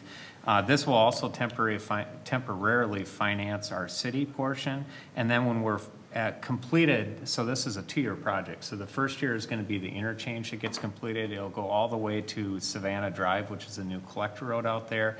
And then the second year will go from Savannah Drive basically all the way into downtown. And so when that project, the 2 years is done, then we'll take the city share that we have of that and then come up with a permanent financing vehicle. You know, then we'll have the exact cost. We'll know exactly what we need to get for financing, go out and actually get that done. So we did go out to seek letter of credit. You'll see in that we did go out and seek proposals from multiple financial institutions. We did this through a process of contacting them a few weeks ago to sort of let them know what we were going to be doing and then going through a formal RFP process. We did receive back 3 proposals, 1 from U.S. Bank and 2 from what used to be known as Klein Bank, but now is Old National, a couple of different options from them. And the vehicle proposal we got from Klein Bank with a fixed rate was the one after we did the analysis seemed to make the most sense. We have Paul Steinman here from Springstead along with Noel Grasick to answer any questions. And maybe, Paul, you could talk maybe a little bit about how this would work. Sure, I'd be happy to. Good evening, Mayor and Council. I'm Paul Steinman with Springstead. I'm standing in for Dave McGilvery tonight to present the results of this request for proposal. So as Matt had indicated, we had proposals from U.S. Bank and Klein Bank, known as Old National Bank, as of the 15th of April. And I guess a couple of key comparisons that we had with regard to the proposals included the financing costs, where Old National Bank proposed about $15,000 less in costs. And another component of that was an unused commitment fee that U.S. Bank had proposed, which wasn't proposed by Old National, which kind of threw the recommendation over into the Old National Bank category. So this is the terms of the deal were for a 24-month line of credit. We had Noel had worked up a draw schedule that showed a schedule of making draws against that $20 million line of credit. There are certain points over the 2 years where, as you receive funds from county and other sources, those funds go back into reduce the amount that you've borrowed from the line of credit. And then in 24 months, the plan is to take all of it out in with a permanent financing, long-term bonds. So how much are we paying in interest, and does that come back to us? We got to be paying interest on this. Yeah, so that gets built in. I mean, the interest components ultimately that end up being the city's share of it, we end up paying, the other ones get built into what we actually draw down or request from the county and the state. So we're not, basically the interest is being paid. Yes. And so, you know, This is a weird, I mean, this whole thing that it's a state project and it's a county road, but we're financing it, just kind of throws this thing all out of kilter. well, it's, about how you you know, look what at it, what it this. really boils down to is how do you, if we waited for them to be able to administer the project, it'd take a lot longer. No, and So, I get that, but Yeah. I just want to be clear, and for anyone else at home that is watching, to say, you know, what are they doing here? This doesn't make sense. Yeah, so it's not a whole lot different than if we actually went out for permanent financing now and actually had an interest rate that we'd have to pay for that as well. The difference is here is that at the end of the day, we're not going to need $20 million of financing. We're going to need $5 million.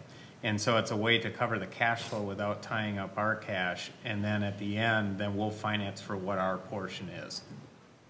So it's more of a cash flow tool for the 75% of the project that isn't ours. Because ultimately, the contracts are going to be with us, with the contractors. And then we get back the money from the state or the county. Yep. Right.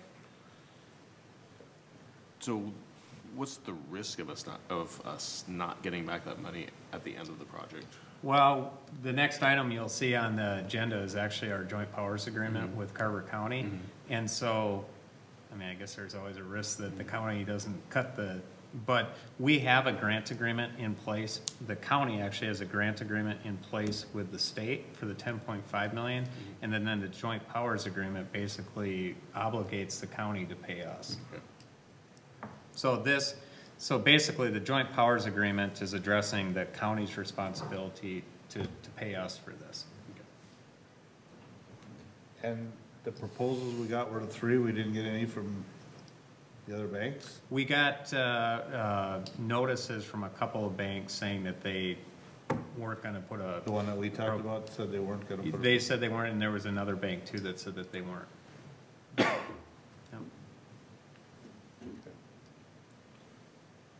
All right. Any other questions or comments?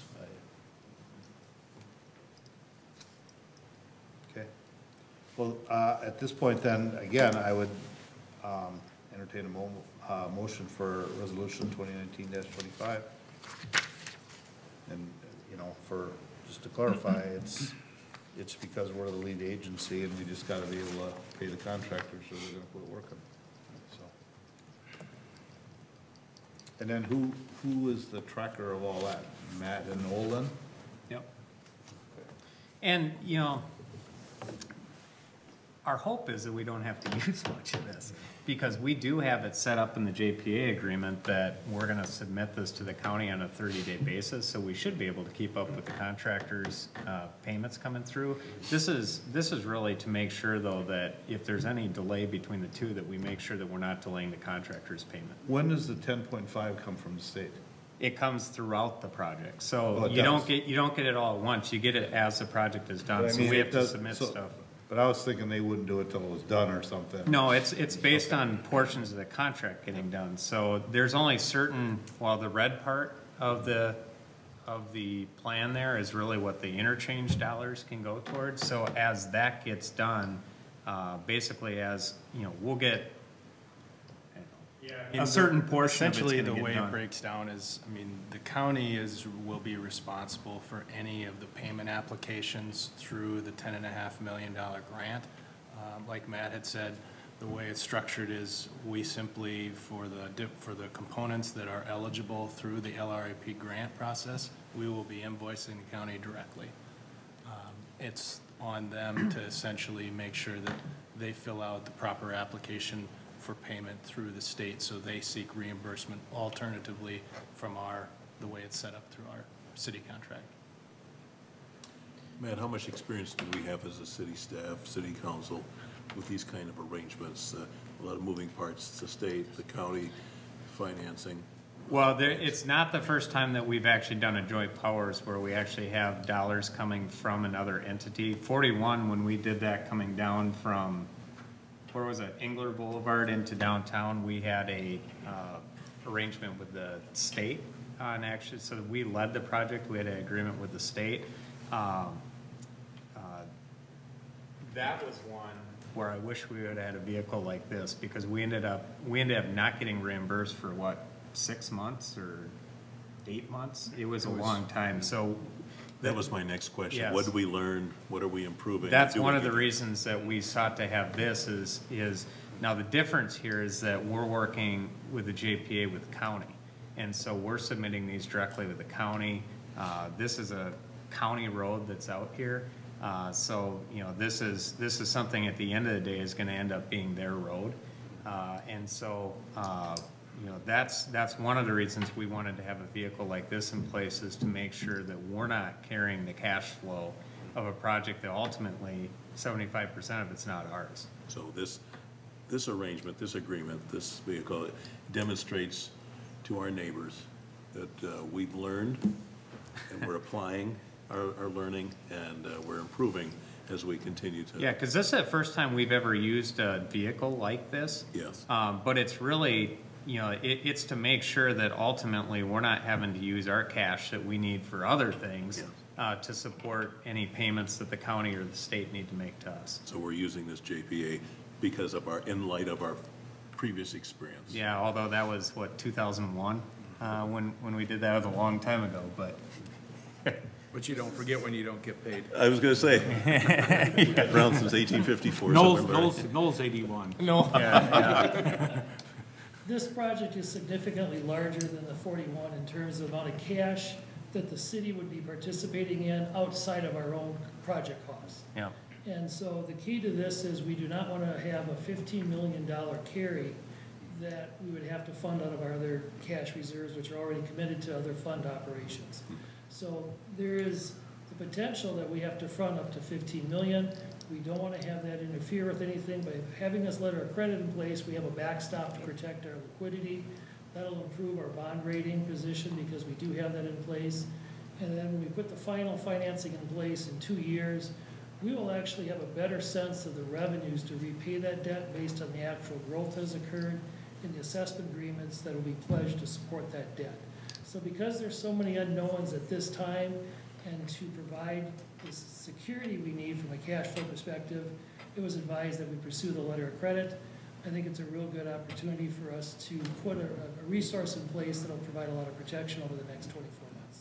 I commend the city for taking these steps. This is city staff.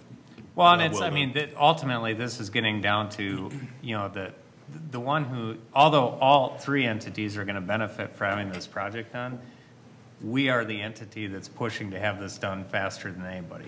If we wouldn't have sought the interchange dollars, if we wouldn't have, you know, had the development that was occurring out here, you know, the county would have done County Road 44 for a long time. The state wouldn't have done an interchange out there. So we're the ones pushing this. And so, you know, there's a reason why we would lead it, is because it's most important to us, but ultimately it impacts all three entities. Mm-hmm. And the thing is this road's gonna help the county for County Road 10. Yes. It's gonna take. Absolutely. It's gonna take 10 to 15% of the load off, I think. Well, and it's gonna, right now, the Engler interchange is failing at certain times of day because there's no cloverleaf to get on. It's a left-hand turn to go across, and so it backs up traffic. And so this is gonna take some of the load off of that and give them a lot more time that they can actually have that interchange not fail. Any trips to the Capitol? You know, to put this in perspective, this was 4 years of going to the Capitol. So, I mean, this took a long time to get this, and testified 4 or 5 times. Yeah. So, I mean, when this is done, you know, it opens up 500 acres of property on the west side of the freeway for corporate industrial use. You know, it really opens up the rest of the residential area out there, and also the new school site. So from a community standpoint, this is the backbone for the rest of our future development. So it's probably one of the most critical infrastructure improvements we're going to make. I'll say something from someone who lives in that area. I'm staring at my house on that map right there. You know, the thing that was quickly pointed out by the neighbors is you get to the top of the hill and the trail ends. There's no curbs, right? And the speed limit, let's doesn't, you know, I appreciate the city of Chaska's police department because a few complaints were made and all of a sudden there was a cop sitting there right on the road and you'd be visible because it's just the speed. People come into town and young families, school will be crossing, right? So I you know, the neighbors that I've talked to, although we know, and not this year, but next year, we'll live with a little pain of construction with that. But you know, I think the neighborhoods, the girls up there love it because it, you know, paths, trails, and really controlling speed. You know, you'll slow down hopefully when you go around a roundabout, kind of thing like that. And So, easy access to the freeway too. Yep, you know, yeah, you can, you know, go left and hit the highway. You know, one thing that I overlooked that I think's interesting as well, that the neighborhood appreciates too, is there's no current plan for the interchange for people coming, you know, from the west. So it's not gonna be a cut through to the city, which I think was very, you know, wise to look at as well. So you're not getting people to take that entrance to get to Chaska first from the west. So, although when I'm coming back from home, I can't take that exit, but that's all right. So, no, it's definitely a welcome sight for the neighborhoods up in that area. Matt Clark, what is that big green box to the, just past Savannah Way? What is that for? That's stormwater? Stormwater. Green segment of highway along County Road 44. No, that box That right there. there. That is the regional stormwater ponding that would treat. Oh, so that's a pond? Yes. Oh, I wasn't expecting another pond, because I thought the one at Guardian Angel was gonna be expanded and. Yes, so there's the highways, the highway drainage is really being captured within the MnDOT corridor. There's expansion that's happening to the existing pond that went in with 212. We're replacing some ponds that within the interchange to treat that MnDOT highway right-of-way. The road in and of itself, the high point in the road is somewhere near kind of where I'm pointing at, and then drains further to the south.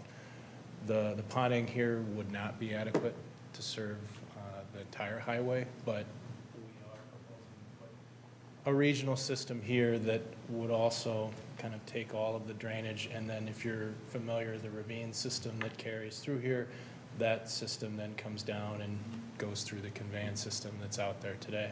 So the blue there, then that pond will get expanded? The pond that's there will get expanded to the ultimate design of what we had originally worked with GA on, which was kind of showing that ultimate design. I knew that was always that. Yep. And we've already taken care of that easement, that's already done. Yep. Okay. Yep. I'll be waiting to hear, they'll be talking to me about that, I'm I'm sure. sure. And then one last question, and maybe this isn't the right place, but as long as I got your attention. So by Clarence Hudinsky just past the cemetery, are they taking some of his property there or not on this? I'm looking at this big map that's. Yeah, we do have some construction easements that need to be done there. Is that for a turn lane? Is there a turn lane going there? No, it's simply because of the grading work that needs to be done. If you're familiar, the area is quite low that's in the back there, and we'll be doing some filling work. So there is no turn lane going in there, so we're really not gonna take any property from them? No. It's just, okay. There would be permanent right-of-way that I think the county is looking to just shore up. Because somebody told me there was a turn lane being created there, and I thought, man, there's that big power box there, and I didn't know how they were gonna do that. Okay. No, and the GA, or the cemetery entrance stays relatively, I mean, it stays exactly where it's at. There'll be some upgrades and things that happen at that Okay. location. All right, good. Yep. Thanks. Can you All go right. back to that other map? Yeah, absolutely. All right, any other questions? And we're still on we're basically getting into temporary financing. If there are no other questions, tell Matt. How's that, the year or how old? All right, so again, I would look for a motion to adopt resolution 2019-25. Make a motion to adopt resolution 2018-25, approve issuance and sale of temporary financing from Resident Highway 212 and County Road 44 interchange. So I have a motion by Councilmember Grau. Second. Second by Councilmember Hatfield. Again, adopting resolution 2019-25. Discussion. Hearing none, all in favor signify by saying aye. Aye. Post same sign. Motion carries. All right, now we move on to 8D. Real quick, a huge thank you to Paul and to Springstead. You know, Springstead went through with us back, I don't know, 3 or 4 years ago when we were first laying out this development and came up with basically a model, an economic model of how to build out this. And they've been there every step of the way to sort of help us implement this. So huge kudos to them and to Noel and Matt for all the work they put in this. We don't always see these things here that happen behind, and so thank you. Thank you. For being Thank here. you. Thanks for presenting tonight. Okay, we will move on to 8D, adopt resolution 2019-26 approving the joint powers agreement with Carver County for the same construction of 212 and 44 intersection. So Mayor and Councilmember, this agreement really gets into what we were talking about before, is how do we guarantee that we're going to get paid back for what is everybody's share of the project. One of the things that I think was really helpful is this exhibit that the county put together, I know is in your packets. It really sort of breaks the project into components to show how we're cost sharing the different components of this project. And Matt knows this took a lot of negotiation to get it to a point where we felt comfortable, but I feel really good about where this ended up. So in essence, we broke it down into different components of the project. First one is the interchange itself. So again, we had about $10.5 million of grant dollars that went into that. There are certain components of the interchange project that the grant won't support, so some of the pre-design and the lobbying efforts and everything we did to get to that point.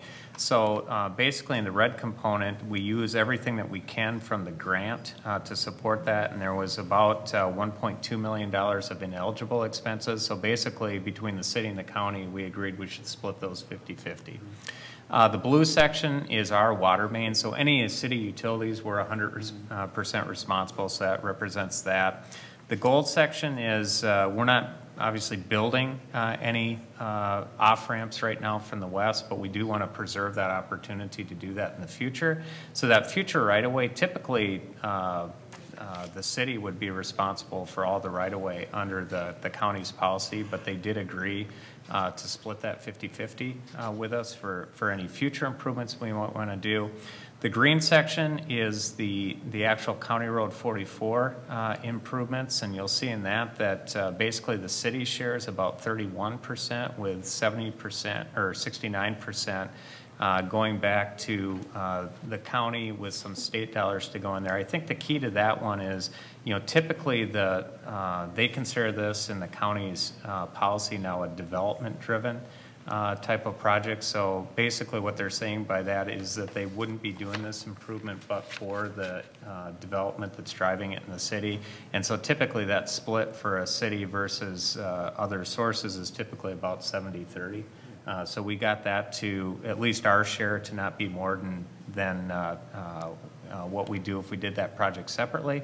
And then the other part that the county is adding into this is, so there's a section that's going to end just to the south, or I guess it'd be the south and the east of Guardian Angels Cemetery, that those improvements were made, geez, probably 10 years ago, 10, 11, 12 years ago, to improve that road, but they want the road surface to be consistent across this, so they're picking up 100% of basically going and milling and overlaying that section. So basically it'll be a completely new pavement going all the way from downtown up through the interchange. So that's the cost share that's in the joint powers agreement. Again, I think we got this to a point where it feels fair as far as how we broke this down. And then the details that JPA basically lay out, you know, some of the details as far as how we get reimbursed for it, how we submit payment in, basically the details of how we administer that project. But this is the core of really laying out who's responsible for what and for the project itself. The county will be bringing, assuming we approve this tonight, the county is going to be bringing this back through their county board tomorrow at their meeting. And so assuming everything goes well, which I think it will, then after tomorrow, we'll really have everything in place to be able to move forward, finish up the land acquisitions on the project, which we've completed most of them, but there's still a couple others to do. And then moving towards letting, or towards putting the bids out for proposal probably in the next month.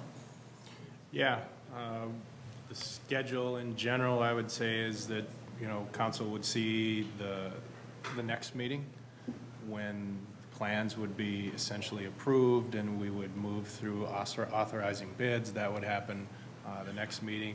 Advertisements for projects are probably going out here in mid-April with an expected contract award in mid-May.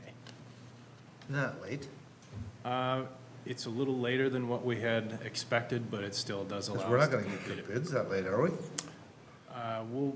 We'll advertise in April, which still allows us to award a contract right after road restrictions are typically off, which isn't uncommon.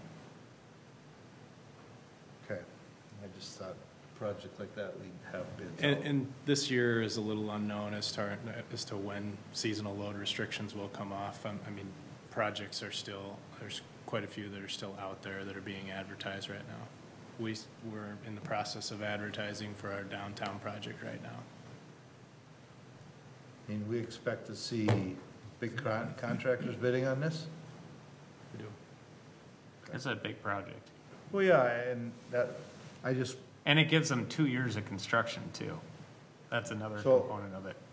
so are you bidding the whole project? You'd bid the whole thing at once and basically divide it into 2 years. Oh, okay, I just thought we were bidding the first phase to Savannah. No, it is, the project is what you see. It's essentially what's shown in yellow, all of the components for modernizing, upgrading the highway that's shown in green, and then the full interchange piece for completing that and opening the interchange in 2019. Okay. So in the gold land that we acquired, that was 0.6 million, that will be done as well, and we'll own those rights then? Well, on the rights, obviously, you know, we don't have the dollars to actually construct anything there, but. No, yeah. I understand that, but Yep. the land is bought then, and if they decide to make it a full interchange, it's all ready. Yep, yep, and the design is done, it's just a matter of actually funding it for when we think we need it. And then if we have to go to a full design, that's another bridge though. No, Not right, necessarily. not right No. now, the traffic volumes show, I mean, if the. No, I mean if we made it a full. If we made it a full, right now, the way traffic volumes are is that there would not be an additional lane needed for adding onto the north side. However, when we did, using your comments, that we did look at where the pedestrian bridge should be situated, and that has been offset so that if in fact, in the future, there is a full need and a warrant for having an intersection or an interchange, a full interchange there, and the addition of a lane needs to be added onto the bridge, that can be done without taking down the pedestrian bridge. Okay. And does the county have enough right-of-way to add a bridge there when they originally have this right-of-way? Maybe I'll have to look. Because when, again, does that become our responsibility? So the existing bridge that's here is now just being modified. It's going from single lane each direction to 3 lanes, which would be east-west, or the eastbound movement would be dual lanes, and then the west movement would be a single lane. That's what's modifying the existing bridge. The pedestrian bridge will be offset north of the existing kind of in-place bridge. If in the future there would be a need for adding an additional lane on the north side of the bridge, that would have to be looked at as a part of a future design. I mean, expanding the roundabouts and adding lanes to the roundabout, those things could be done in the future. Because I guess I'm just looking at, I'm just thinking with all the land they're purchased, they must have a land to be able to put a bridge in there and not have to buy anymore, right? Yes, correct. Okay. So I just hate to leave it sit there and then pay some fee out of this world later on down the road. Yes. But that, I just wanted to make sure, it makes, that's the way I understood it, but I just never know. Yep, and we are actually preserving the property here that's on the, call it the west side of the freeway right now, so that one thing that was noted on this exhibit is there is a parcel that the city will retain. Oh, that's the shown in- remainder of that property that we had to buy. Yep. And we actually could put something there if we needed to, right? Or not? A building, storage, maintenance? Not in the plans? Okay. It's a pretty visible intersection. Maybe we'll put a tin building there. Put a nice building. You don't allow anybody else to put tin up. All right. So, all right, any other questions regarding the JPA? This is the important one. Not, I'd entertain a motion to adopt Resolution 2019-26, approving the Joint Powers Agreement. Motion by Councilmember Bostrom. Second. Second by Councilmember Wang to, again, adopt 2019-26 Joint Powers Agreement with Carver County. Discussion. Hearing none, all in favor signify by saying aye. Aye. Aye. Pose same sign. Motion carries. The one thing I do want to point out is just a big thanks to Dave Hemsey and to Lyndon for being willing to get this to a point where I could bring it back with a straight face and say this is fair. So Just know Matt put a lot of time in this because there were some numbers that weren't, let's just say, not real fair initially, and I think by they did a good job of negotiate. they did a good job of coming to the table and making it possible to come up with this. So I appreciate that. And I mean, the whole thing is we're all going to come out winners out of this, and that's Yeah, the I mean, important part. you know, the reality is that, you know, it's huge that over half of this project is covered by the bonding bill, which is something that we would have had to do this ourselves, both the county and the city. So I think everybody understood what a benefit this was for us to be able to get those bonding dollars. Okay. All right, with that, we move on to bills. Questions? I do have one quick one. I think it's pretty easy. I saw that we had a bill in there for that slope restoration. Is that just final payment, that we hold money back, I assume? Is that what that was for? Final payment. Okay. Yep. Because I thought that project was all done. Is that? It has been, we've just had a hard time reaching out to the contractor to get the final paperwork actually submitted and close the project out. Oh, so, okay, I got you. And that is holding up well? Yeah.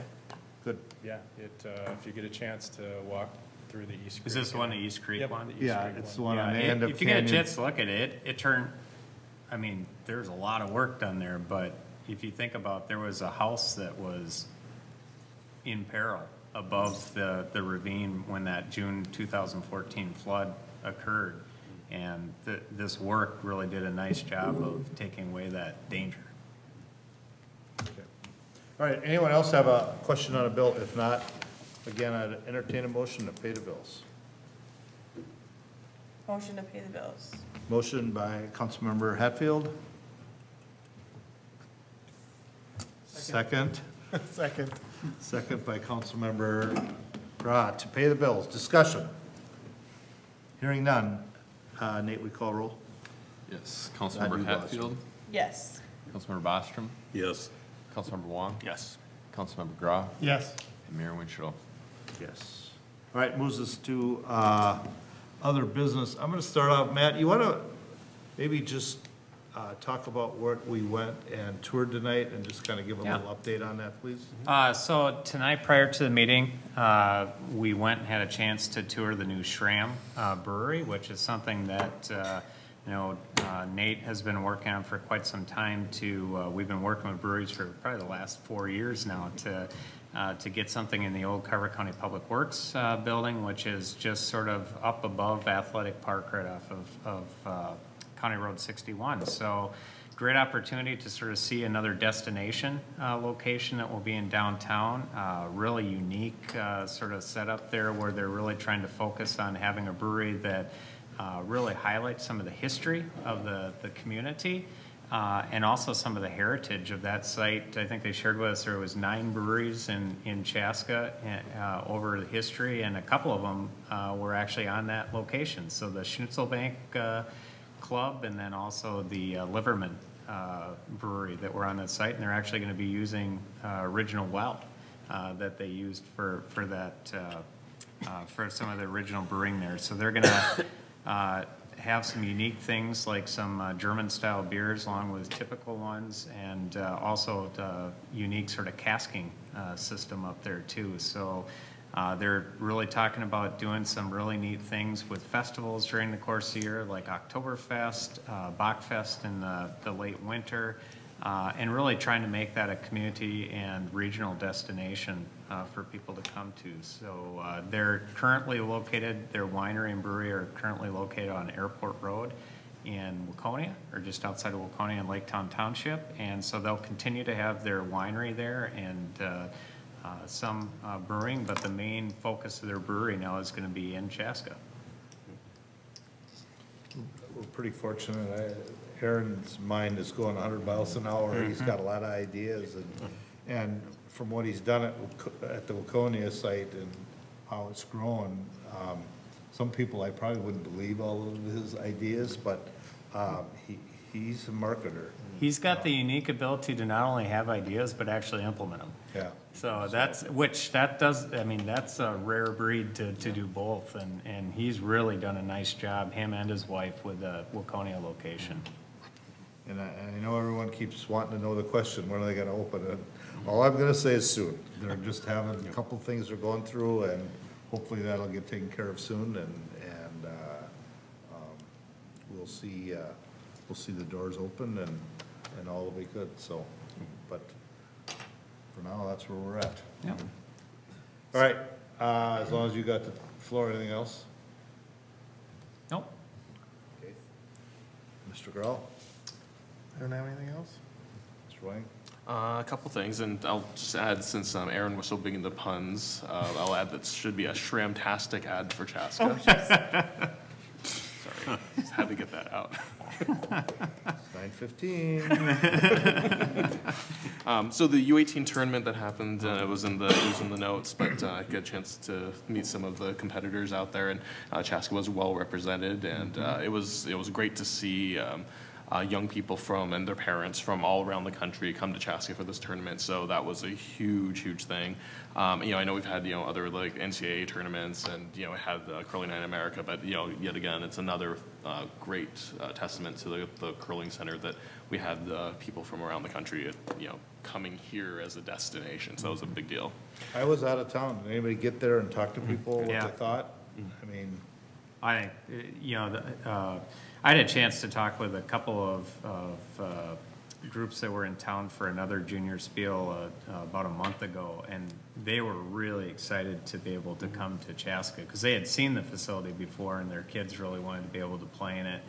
I think the reviews on the ice in the center were really great, and the unique thing about this event is, these are all young kids, so they're obviously under 18, and so they're all traveling with their family. And so it's not just an event where just the participant comes, they bring along their whole family with them. So there was a lot of visitors in town this weekend. did they have events in the event center then as well, or not? They had something on Wednesday night that you attended, like an opening ceremony. Opening ceremony, Yep. Yep. There's that. Tomorrow night, for everyone who's interested, the League of Women Voters is sponsoring Secretary of State, Minnesota Secretary of State Steve Simon, who will be speaking about voting security and principles and things like that. So that's for anyone who's interested there. And also, Where's it at? That's at the Crown of Glory Church. Yep. So that'll be tomorrow night. I want to say it's at 6:30 or 7. Can't remember off the top of my head, but yeah, that's Crown of Glory. Probably say 7. I want to say 7. And then also, I know that District 112 is also having public equity meetings to get input into some of their equity policy that they're currently crafting. I don't know if this was in response to some things that are happening or if something is broader that just happens to be coinciding, but I know they're looking for public input. So if you're interested in attending, I know that they'll have more information on the District 112 website. There's different sessions being scheduled at different elementary schools and other facilities throughout the county. I think to answer your question, it's a little bit of both. Yeah. So they have been working on an equity plan for quite some time, but I know obviously with some of the issues that have popped up recently that there's an extra focus on it too. Absolutely, so. Absolutely. Very timely. And that is all I've got. Okay, thanks. Yeah, shout out to Marshall Grange, his staff, the Park and Recs Department, and the Park Board. Nice update in the Park Board minutes that we received. Bicycle-friendly community update. Nice direction, partnering with Minnesota Bike Alliance, Carver County Public Health. Just another group of people, volunteers on the commission and professionals on our staff, making our town one step closer to maintaining our best small town in Minnesota status. And then another shout out to Eric Krauscher, the March 14th, 2019 edition of the Chaska Herald was just a wonderful article about Jenna Paschke.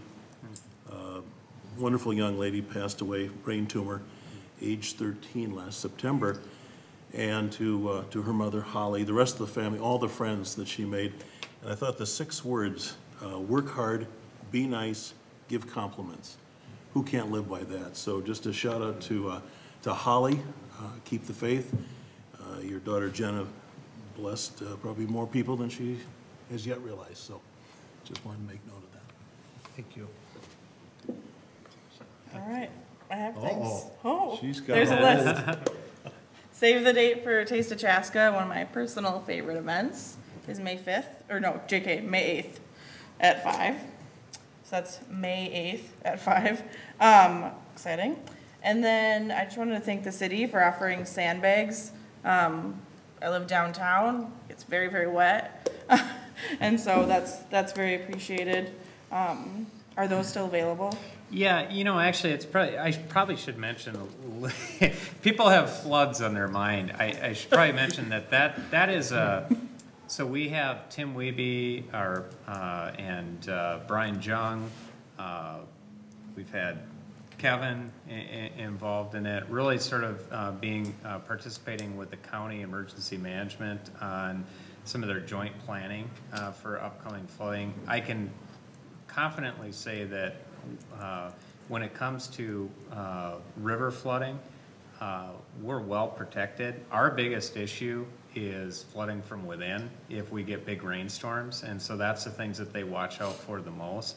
I think people automatically think that the flooding from the outside coming in is the biggest issue, but it's really not.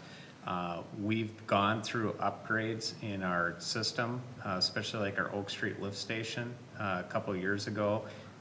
That one was first designed when the flood control system was put in back in 1996. They thought it was built for the ultimate design, and we ended up having to upgrade it after the June 2014 rain events. So there's a lot of efforts that are put in place to really make sure that we're protected, but it's definitely something that everybody's keeping their eyes on. I'd likely expect that before the end of it, we're probably reaching out to some of our neighbors too and helping out with some efforts. But the Jordan crossing looks like it will close probably within the week. Then we have, I think it's another 3-4 feet that it can go up before 41 would close. 41 is at 29 feet. I don't know do you know where we are right now? I think we're probably at like 18, I got it in an 19. email right here.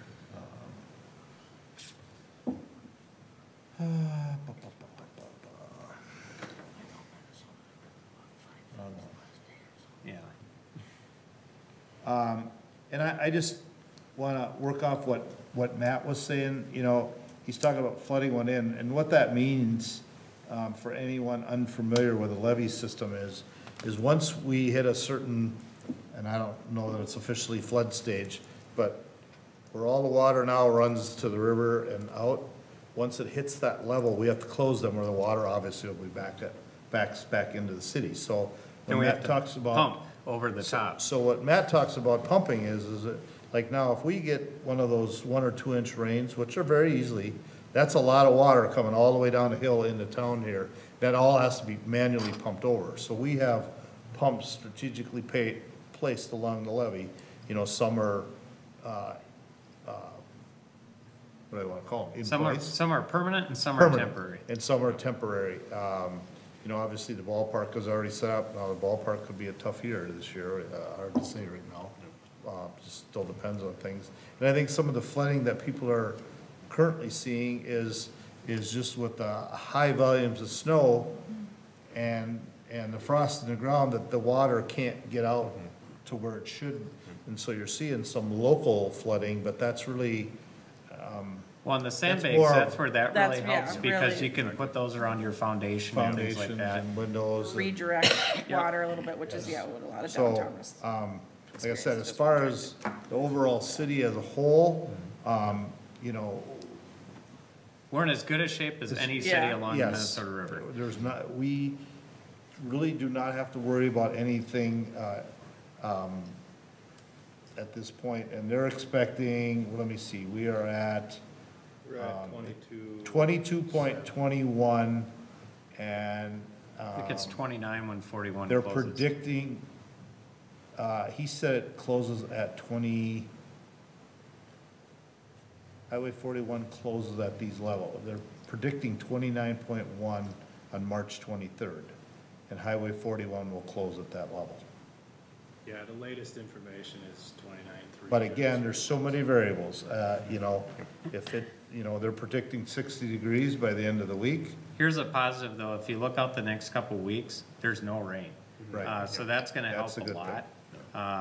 And it's still cool at night, so it Yep. slows things down, then the sun's out. We've also gone out and, because we do have, pumps are mechanical and pumps can fail.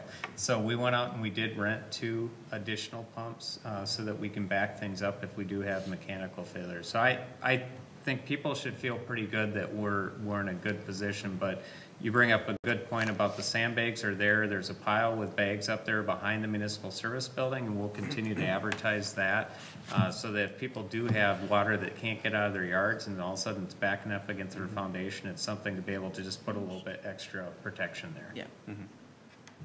And, yeah, 41 closes at 29 feet, and that prediction for March 23rd now, according to this email from Chief Wiebe, is that that isn't necessarily the crest.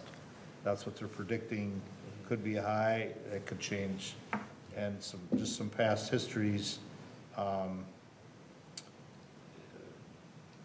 You know, in 2014, we hit 33.25, and right now they're only predicting 29, so, you know, but these numbers are all crapshoots, you know.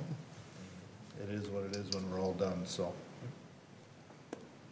And then, a big thank you to Officer Janke, the Community Partnership Specialist. We're just finishing up a Citizens Academy tomorrow, so a group of us will be graduating from that. And if you haven't heard of the Citizens Academy, the Chaska Police Department in partnership with the city and different stuff, does I think it's 9 weeks of different, we do get to see how traffic stops work, and our detectives were in last week to talk for 2 weeks,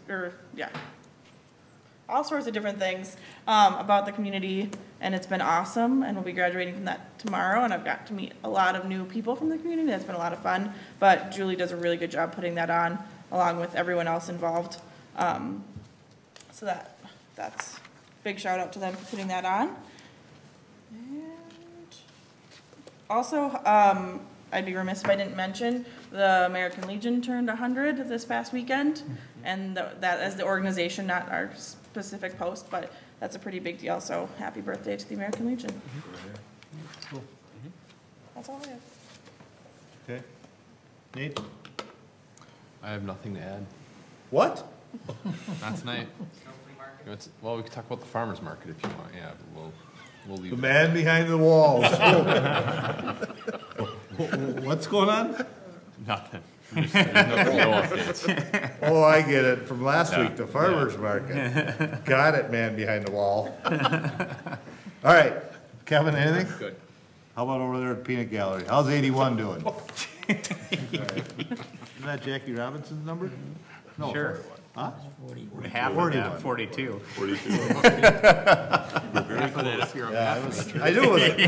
I knew it was a number. I just have two quick things. I got a phone call late today, and quite honestly, I was surprised by this, but, so St. John's every Monday night serves a dinner that's open to anyone. I believe it's a free will offering, and if you don't, you can't, that's fine.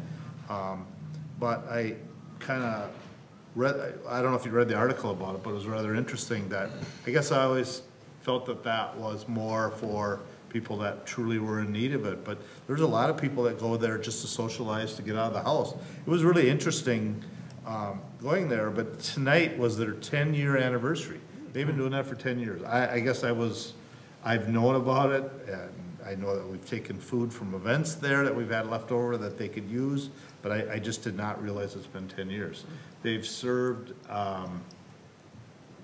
they figure they've served about 30,000 meals. Jeez. And, which is about and it's like 29,000 some odd pounds of food. So say they did 30,000, so everybody got a pound meal basically, which is probably right on that, you know, if you really look at it. But I just thought it was really interesting. I was down there tonight, and there was probably that number that they said, there's anywhere from 40 to 60 people there. Wow. So I thought it was rather interesting. I've known about it, but I've never really participated. But they asked me if I would come down and just say a few words, and so they celebrated 10 years. So thanks to St. John's, but it's all volunteers, and it's volunteer people, and it's not the gentleman that called me lives in Dahlgren, and there's another volunteer from Shakopee. They just felt that it's a good way to give back to communities, and so it's not necessarily Chaska residents or St. John members, it's people that just come and help. And Carol Afelt has kind of been the leader of the band for that, I think, for the whole 10 years it's been going on. So congratulations. They got two people working in the kitchen that were 90 years old, Dave Middlestead and Dick Cohn. And Dick just, the last few weeks hasn't been able to, his legs are getting a little, but he's gonna be 92. So I thought that was pretty cool that that kind of thing's going on. So if you're bored on a Monday night, go down to St. John's. All right, last, I just want to comment about another success story of one of our now former employees, Brady Jewell, Sergeant Brady Jewell, one of our police officers, just got the police chief's job in Newmarket, Elko, and actually it was a speeded up process. real fast. Found out Friday, and he started today because they haven't had a police chief there for quite a while, and Chief Knight was very gracious about allowing him to go. He doesn't have to, you know, he's scheduled out, I'm sure. And our, you know, our HR department, I'm sure, had to do some quick things. So, but I think that's just, again, one of those success stories from, you know, from within our city that we, you know, these are the things you try to do. You try to get people that progress their skills and then can go off and be a police chief in another place. And Brady is, I believe, one of our better officers. You know, he went through some tough times in that officer-involved shooting, but handled it was unbelievable. He was so positive through it all. He did all the right things, and I mean, I've heard horror stories from other officers involved with a shooting like that can turn the other way, and I look at this as a true success story because he's taken it and turned it completely the other way and is now police chief in Newmarket, Elko. So congratulations to Mr. Jewell. I had a chance to talk to their administrator, and they're really, you know, happy about having him come down. It's a really good opportunity for him because Elko, if you know where it's at, just south of Farmington, it's sort of where Chaska was 30 years ago.